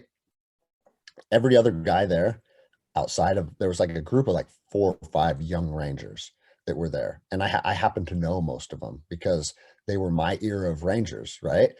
Everybody else was like retired Green Berets, retired Delta Force, retired Force Recon guys, just a bunch of dudes that were like, late 30s, early 40s, studs of studs.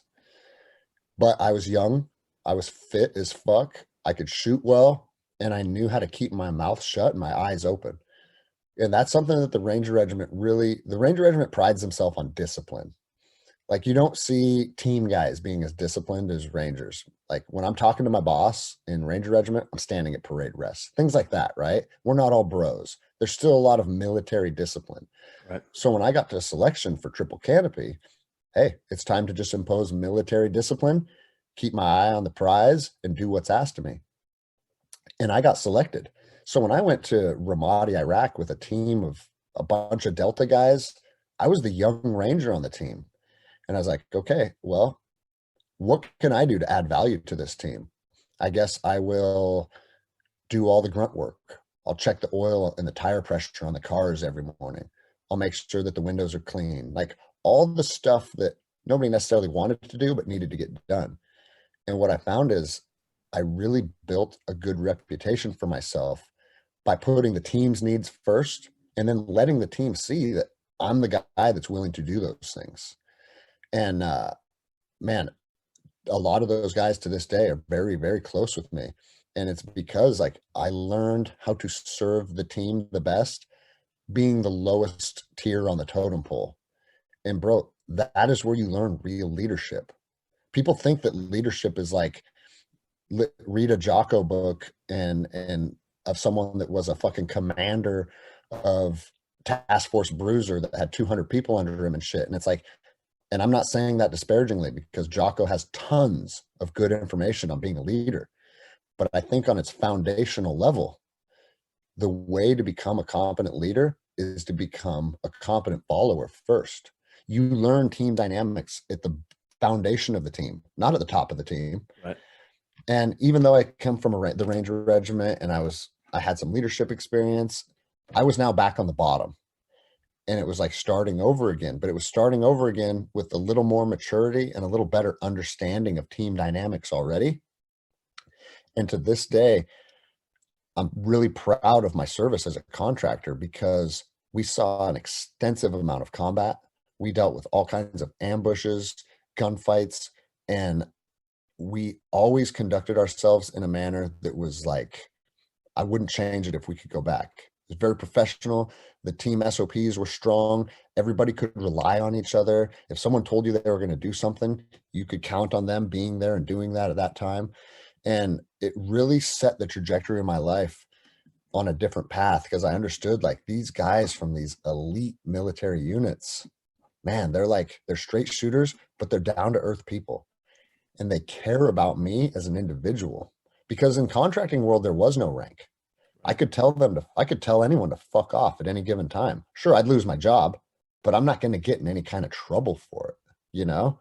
Right. They'd just be like, okay, you're on the next plane out of here. And we saw that happen from time to time. Were you doing mostly personal and security detail type work, or was it all sorts of things? 100%. No, 100% of our job with Triple Canopy was executive protection. Okay. So we were tasked, and his name was Keith Kidd, and he was a State Department diplomat who was overseeing the Anbar province, which included Ramadi and Fallujah at the time. And a lot of people don't really know what military contractors were doing. They're like, you guys are mercenaries. And it's like, no, we were literally tasked with facilitating the U.S. government's mission and being paid by the U.S. government. Yeah. So it's not, and I'm a U.S. citizen where it's not mercenary work. I'm still serving my own government, you know? Not to derail your story, but when I was at George Mason, I wrote a paper on military contractors because I knew a few guys still do it. Trident Group doing the maritime security gig. Mm-hmm. And the professor was expecting to have a very negative story on contractors, very negative bias on mercenaries. And I wrote a very positive, and that bitch took off points because I didn't talk negatively about military contractors. That's right, because they painted us out to be cowboys. They're just out murdering people. It's like, no, motherfucker, you have no idea what you're talking about. Yeah. But no, my time as a contractor is some of the most meaningful and impactful times of my life. And like I said, I also learned a lot about myself because we did get in a lot of combat. I learned what it's like to take a life of another human being. I learned what it's like to when you're thinking every day as a 24-year-old man, like, I'm probably not going to make it out of this deployment. Like, that's a strange headspace to be in. And it's kind of, it makes you kind of reckless. It's kind of dangerous, but it also teaches you about yourself a lot. You learn what your priorities in life are and what's important to you. And I think it's a good thing for young men to go through. because dude, life is not all about fucking, it's not going to work out the way you want it to all the time. So if you face some severe adversity as a young man, it builds a resilience in you that you get to carry on from that moment forward. And that's, I mean, to circle back to what you said earlier, it's like you said your last guest was like, my service was just about the men to my left and my right. It wasn't about the government. And that's what I tell people. If I could go back and do it all over again, I would, because it helped me grow into the man that I'm proud of. And so, yeah, I think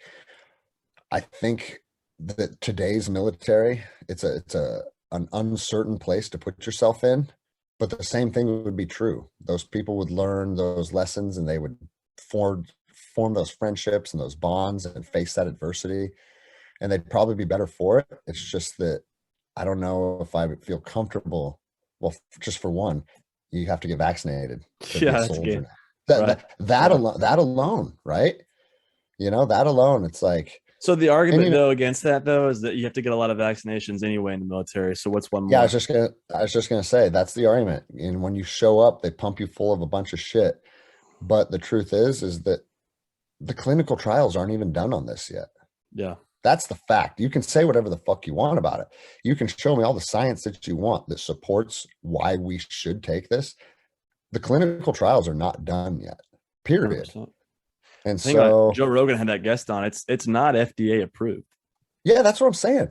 Like, and it's become so clearly that this is agenda driven. And now, if agendas that are being driven politically have infiltrated our military at that level, obviously the military is part of the government. So the current political climate is going to affect the military regardless of when you serve. But the current political climate is affecting the military currently in a capacity that I think is unacceptable. And I wouldn't be willing to serve in it. But yeah, we're kind of bouncing all over the place again. No, I know. So when you were contracting, any story that sticks out to you as like, holy shit, that was a close call or a defining moment? Man, there's so many of them. There's so many of them. Like I think of one story, and it was one of the most powerful stories of the deployment. And what it did is it bridged the gap between the soldiers and the Marines that were deployed on an active duty capacity and people that were deployed as military contractors.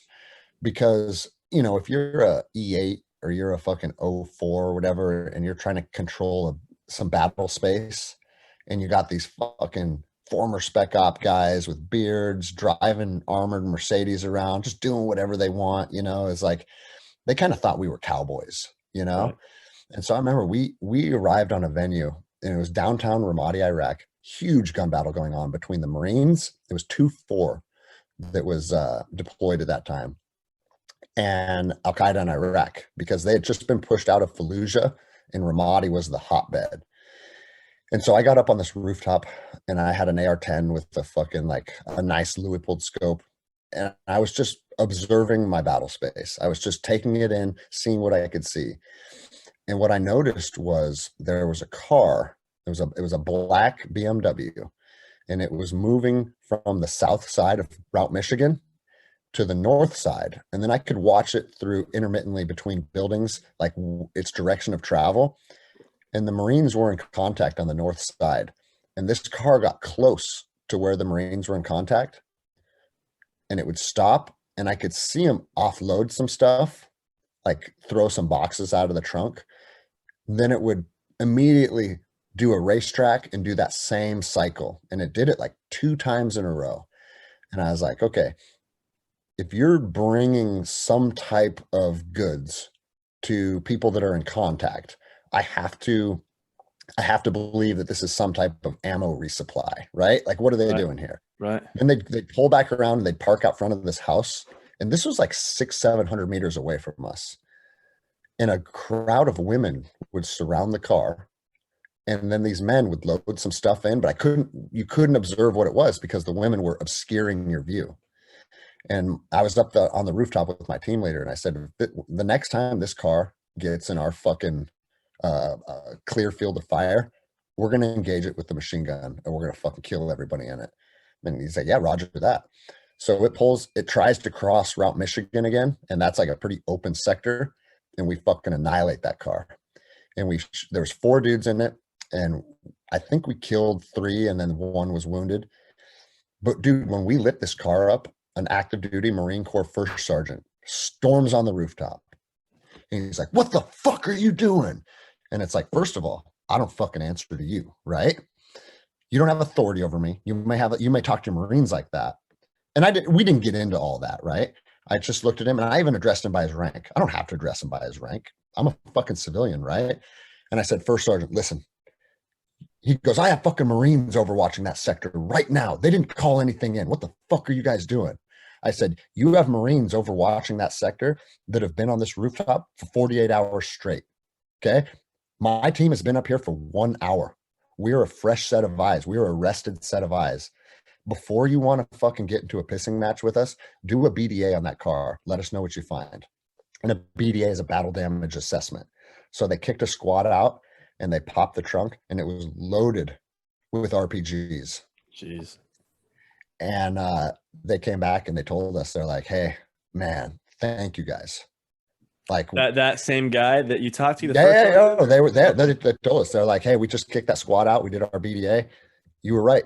That car was running ammo back and forth to our Marines that were engaged on the north side of the city." And I'm like, "Yeah, we know. We put it all together, you know."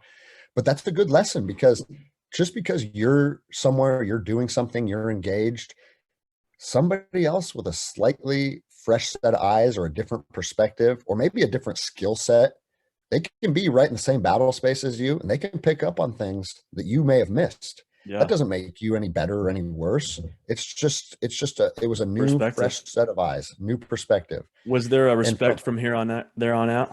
Exactly. From there on out, we started, because, dude, I mean, Ramadi's not a giant city. 2-4 was tasked with controlling that battle space. So we ended up seeing the same Marines on a regular basis. And from that moment forward, hey, the TC team, those dudes are legit. Those guys are with us. We're together. Yeah. And like, dude, they'd give us, I mean, I don't even know if we can say this shit, but bro, they'd give us frags, they'd give us AT4s. The Marines would just give us anything that we wanted after that. And they're like, "Bro, it's Ramadi. We can write it off as a combat loss." They give us fucking backpacks full of frag grenades and shit. That's awesome. And it's like, and then we'd give them like bottles of whiskey and do like fucking backdoor drug deals and shit. Yeah. And dude, we formed a relationship where the Marine Corps and the contracting element that occupied the same battle space, dude, they ended up giving us their radios. They would fill it with their ComSec, so we could utilize them for QRF and stuff. And we became one, because we realized, like, listen, you guys are here in an active duty capacity. We're contracted, but at the end of the day, we're all Americans. We're all veterans. We're all serving the same mission, and it brought the community together. And dude, it was fucking cool. It really changed the dynamics of that deployment, because a lot of different AOs, the contractors were kind of considered cowboys, you know? Right. That's awesome, man. Thank you for sharing that. So eventually, I know we're kind of strapped on time to get through your whole story here. You get out, you stop contracting, and you become a police officer in Seattle, it sounds like. Yeah. So I stopped contracting in 2009, because when I was deployed in northern Iraq, and my wife sent me a email with a picture of a positive pregnancy test. And she's like, "Hey man, I know this is what you do and it's what you love, but if we're going to do a family together, I think it's time to move past that." And I had to agree with her. You know what I mean? Like, that's not a healthy dynamic to be a father figure when I'm gone 6 to 9 months every year. And so I was like, okay, what's a path I can pursue stateside? And initially I pursued federal law enforcement. And I wasn't in Seattle initially. I worked out of Los Angeles, because I got hired by a federal agency, the U.S. Marshals, and they station you wherever they want, just like the military does.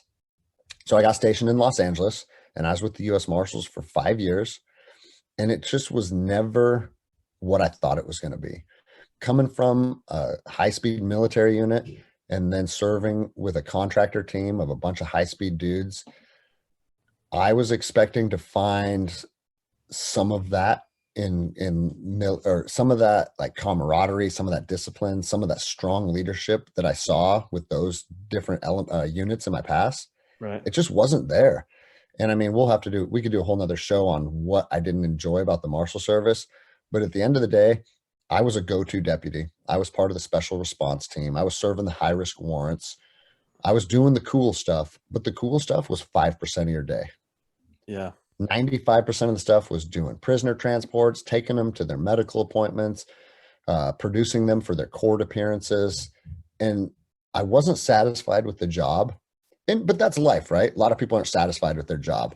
I always say you can stand on your head in a pile of shit if you're working for the right people, right? I wasn't working for the right people. I didn't like my chain of command. My leadership was not proficient leaders. And I was like, I can't continue to do this. Yeah. And my dad ended up getting sick in Seattle, and he was diagnosed terminal. And I said, hey, I need to be home with my dad through this phase. The whole reason I left military and contracting was to focus on family. And now here I am. My dad's dying and I'm not here. I'm not seeing him at all. And so I ended up resigning from the Marshal Service, moved back to Seattle. And then I went in, I was like, oh, let's try law enforcement again, and worked with a local agency here. And I was working with the Port of Seattle, which is separate from Seattle PD. They're Gotcha. two organizations that occupy similar jurisdictions. What year was this? I got on with the Port in 2017. Okay. And so, yeah, I got on with the Marshal Service in, I think it was 2010. And then I switched and got on with I had a little break in service when I resigned from one before I started to the next one. Got on in 2017. And dude, I had no complaints. It was a good agency. The mission was, I'm a patrol police officer. So everybody knows what that encompasses. And there's some good aspects of patrol and there's some shitty ones. But overall, being a patrol police officer, it kind of drains your soul because you're just dealing with bullshit all day. It's all That's what negative you're dealing with. experiences. Yeah, everything you go to is negative. Yeah, you're dealing with dudes that broke into cars and dudes that vandalize and dudes that are ODing and just bullshit after bullshit after bullshit. And again, I worked for the Port, so our jurisdiction didn't deal with nearly as much bullshit as like patrol level guys that were like downtown Seattle, right? But that's neither here nor there. It was very similar. You know, Seattle's turned into a shithole. And when you're a police officer in that city, it's just dealing with nonsense all day. But I appreciated the department and my chain of command I got along with, and they felt like competent leaders. So I was content. Well, fast forward to May of 2020, we were a couple months into the coronavirus stuff. And we were seeing police officers nationwide conducting themselves in a manner that I thought was not congruent with honoring your oath. Arresting people for going to the park, arresting people for surfing, arresting people for keeping their businesses open. And so I remember sitting in the lunchroom with a bunch of other cops. We're watching this unfold in real time. And every single cop is like, this is not what we do. This is not who we are. Those guys are in violation of their oath. Every single cop I knew thought that and said that behind closed doors, but nobody was being open about it publicly. And I ended up watching two Hispanic ladies, and it was actually in Texas somewhere. Texas saw the light early, but you guys aren't immune. They fucked off down there too. For sure. They arrested two young Hispanic ladies for doing nails, like running a small salon out of their basement. And I'm like, that's it. I need to I was on patrol that day. I was in my car. And that's what just impromptu made me make that video. I was like, listen, we as police officers, our entire job is to uphold and defend people's liberties and protect our citizens. We don't serve the government. We're not henchmen for the government. And my fear was, if we allow ourselves to be used in a capacity that serves the government and not the people, my fear was the public's trust between law enforcement profession and the public, that gap was going to widen and widen. Which it was already pretty big, let's be honest. Yeah. And people are going to start hating cops. And I was like, I don't want, like, nothing good comes from a society that hates their police officers. Yeah. And my concern was that, dude, sooner or fucking later, the public will turn on the profession. And I don't just mean turn with public opinion, but I mean like, dude, you come to my business to shut me down, I'm going to put a fucking bullet in you. And that cop deserves, in my opinion, to have a fucking bullet put in them if they're trying to shut somebody's business down. And that's how they feed their children. And so I was like, okay, if this is how I feel in my heart and I'm part of this profession, I'm obligated to stand up and say, hey guys, this isn't what we do. And this is why. And we need to understand that the things that we're being asked to do is not enforce and uphold the law. When I arrest somebody, there's a block in the paperwork that's like, which RCW is in violation. I have to articulate through both the forms that I submit and my written police report. I have to articulate what this person did wrong and how they are in violation of the law in order to take any enforcement actions against them. How can you do that when it's just a governor's mandate? How can you do that when it's just a mayor's mandate? Well, how can you look yourself in the eye and be like, oh, they were trying to make money to feed their families, or they were, 100%. Right. And so I said, I made that video and I articulated all of this to police officers. And everybody always asks me, why'd you do it in uniform? If you'd just done it at home, you wouldn't have lost your job. And I said, it needed to be done in uniform because cops needed to hear from one of their own.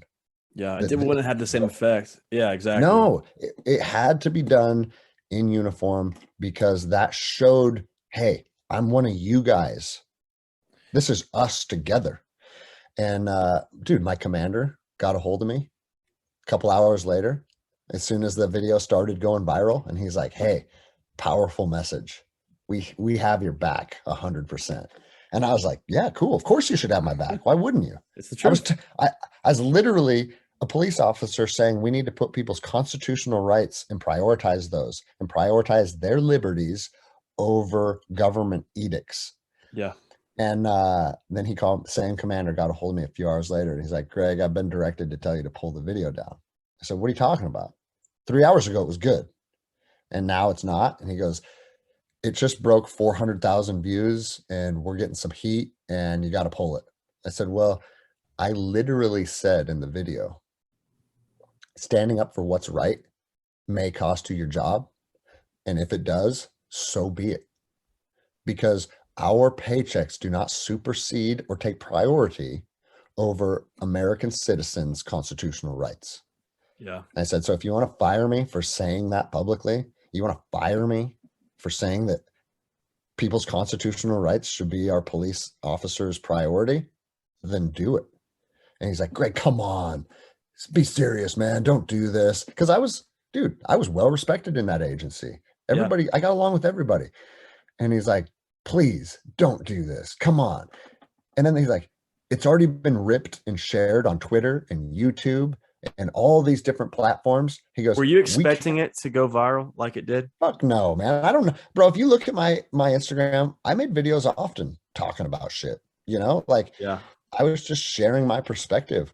And I was hoping that it would resonate with some cops, because obviously a lot of my followers are cops and friends of mine that are in the department, hoping that it would resonate and kind of impact them a little bit. I had no idea that it would be seen literally hundreds of millions of times. Yeah. And I was like, and I said, I just said that you have to put your beliefs before your paycheck. And if I rescind my words right now, everybody that respects me, I will lose that respect. And I said, that is more important to me than what you guys pay me. So if you need to fire me for that, then you do what you have to do. And he goes, well, all right, we're not going to fire you for the video, but we're going to end up having to fire you for insubordination because you were directed to take the video down and you said no. I said, okay, then do that. And they did that. And bro, it's the best thing that has ever happened to me in my entire life, because it's kind of what we alluded to in the beginning when we started doing this podcast.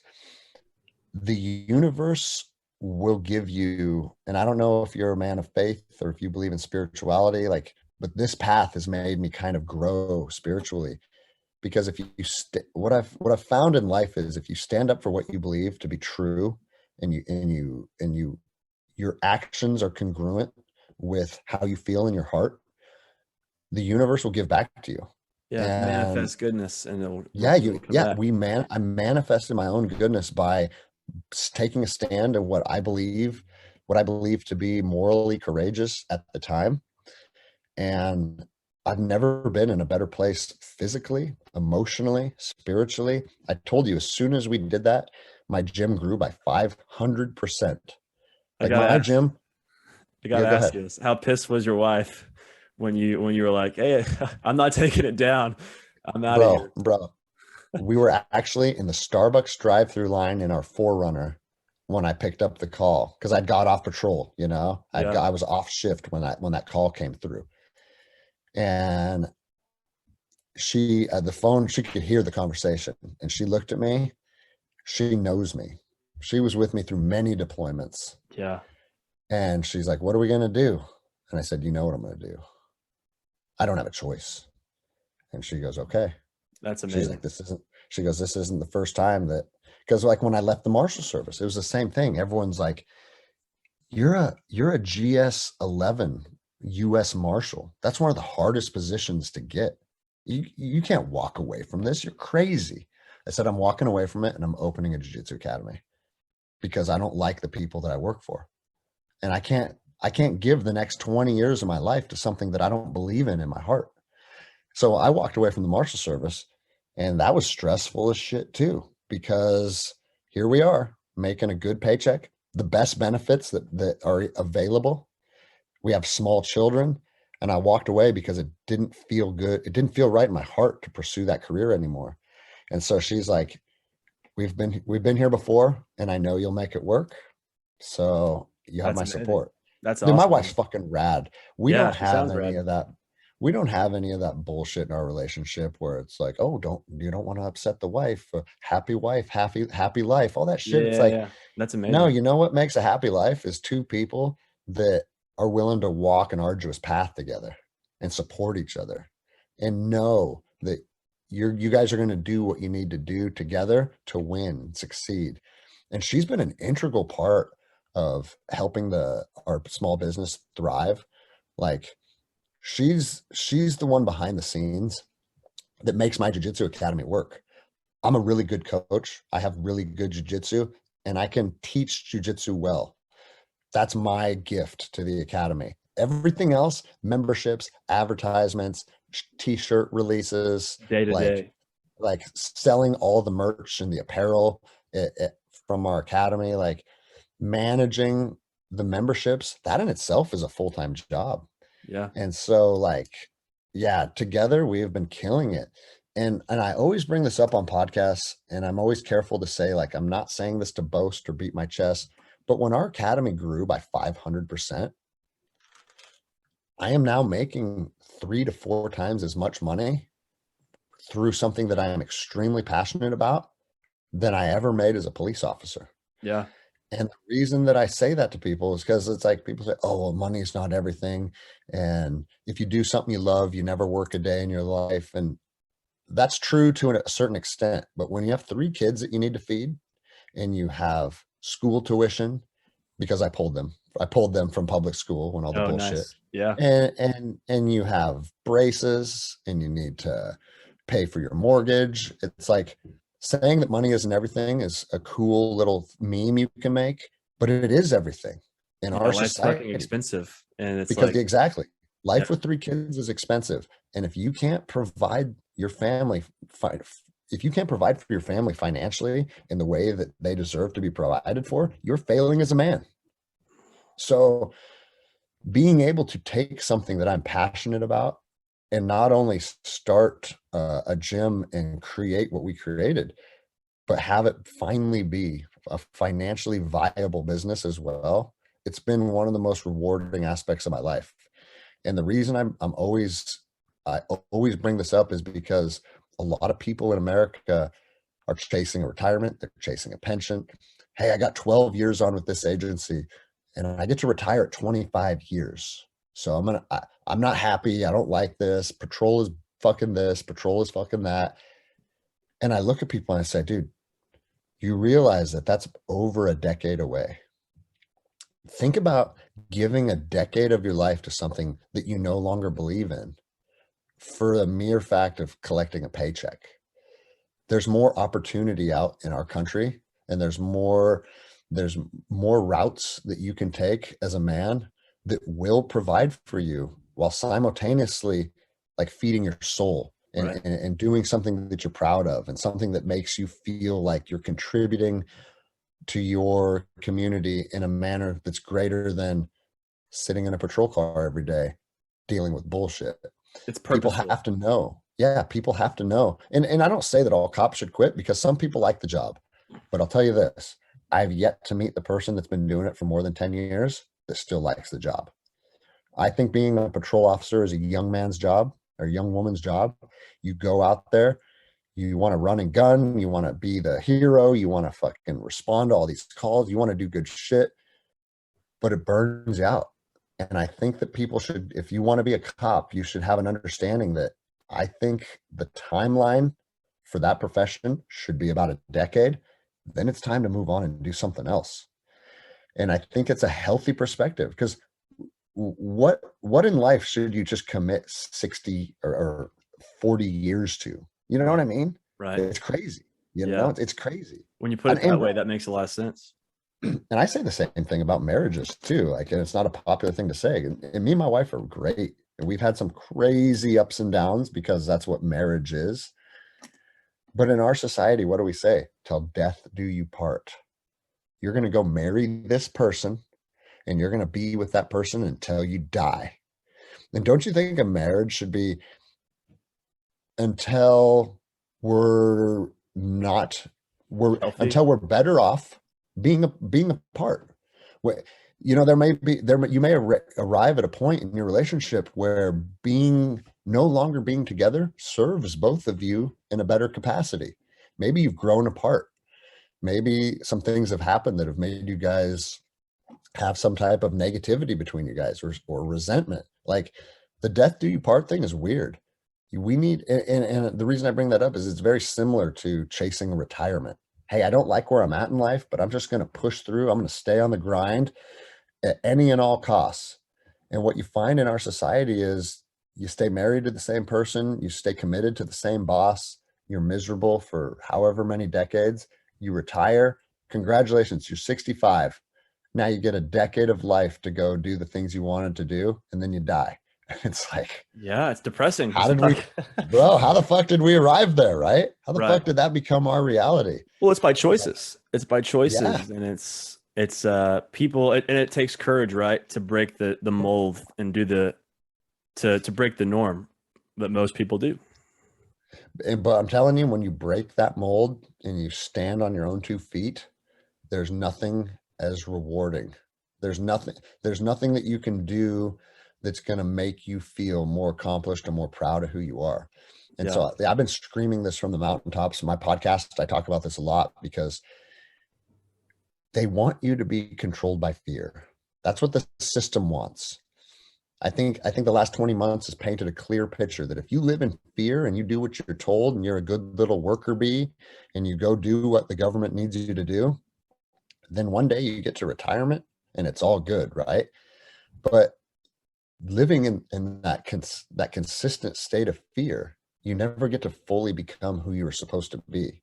Yeah. And you have to know that walking away and taking some risk, facing some adversity, eventually, if you put the right energy out to the universe, it's going to come back to you. And I wish more people were willing to do that, man, because comfort will kill us all. And if you Yeah. chase comfort, and I look at it, that's what it is. Keeping your good benefits, keeping your good paycheck, you're keeping yourself in a constant comfortable state. You're not facing unknowns and you're not facing adversity. So it may feel good in the time, but it's not going to grow you into the best version of yourself. I say it all the time on this podcast. The most successful people are the people who chase discomfort, who seek discomfort and put themselves in uncomfortable and unfamiliar situations and adapt and grow. That's Yeah. the only way you can grow. You can't grow when you're comfortable at all. Yeah, dude, listen to Andy Frisella's podcast. Yeah, He's solid, huge on that. solid. And him and I have become homies through the whole fucking crazy deal. And the people that win everybody sees you once you're a winner, right? And I've had friends like I mentioned earlier. It's like everything always seems to work out for you. It's like no, no, no, no. Everybody sees you at the top. And Andy Frisella's talked about this a lot. You know, he has all the fancy cars, he has a nice house, and First Right. Form is just fucking a $1 billion company now or whatever it is. What they don't see is the 10 years that he was in poverty building First Form. You Right. know what I mean? And so to arrive at a place that you are truly proud of and that you are truly free, just know it's going to come with some adversity. It's going to come with uncertainty. You're going to have to put yourself out there. But if you consistently do those things and you put the right energy into it, it will give back to you. Yeah, I can't say it better than that. Greg, where can people find you? And do you want to promote anything you have going on? That way people can support you. So my podcast is called The Endless Endeavor, and it's on all podcast platforms, Apple, Stitcher, Spotify, Podbean, everywhere you can find your podcast.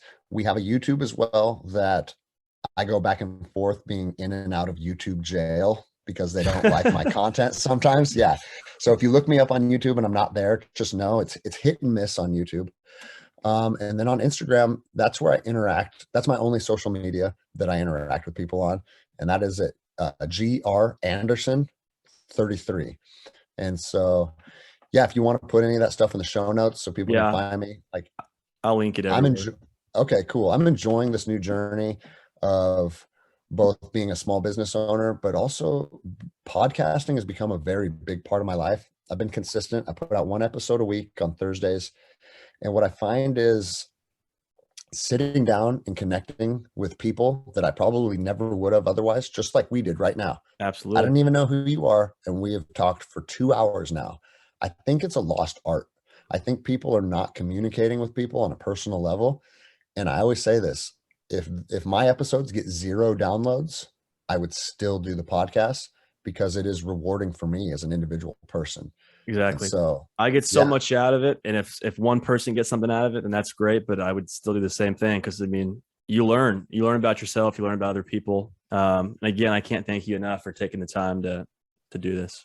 well, cool, man. I appreciate it. And if you're ever up in the Seattle area, please come hit me up and we'll get some rolls in, man. That'll be Yeah, fun. dude, absolutely. All right, guys, that is all for today. Thank you so much for listening. As always, I really appreciate your support.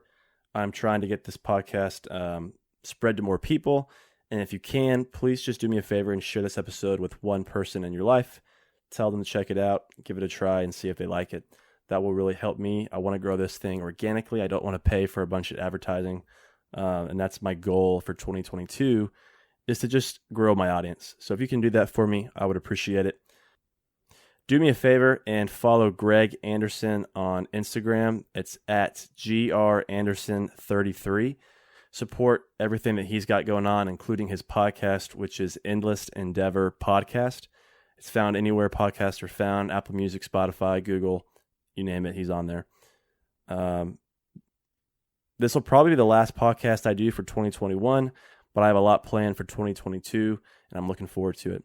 Hope you guys have a great new year, a safe new year, and I will see you guys in 2022.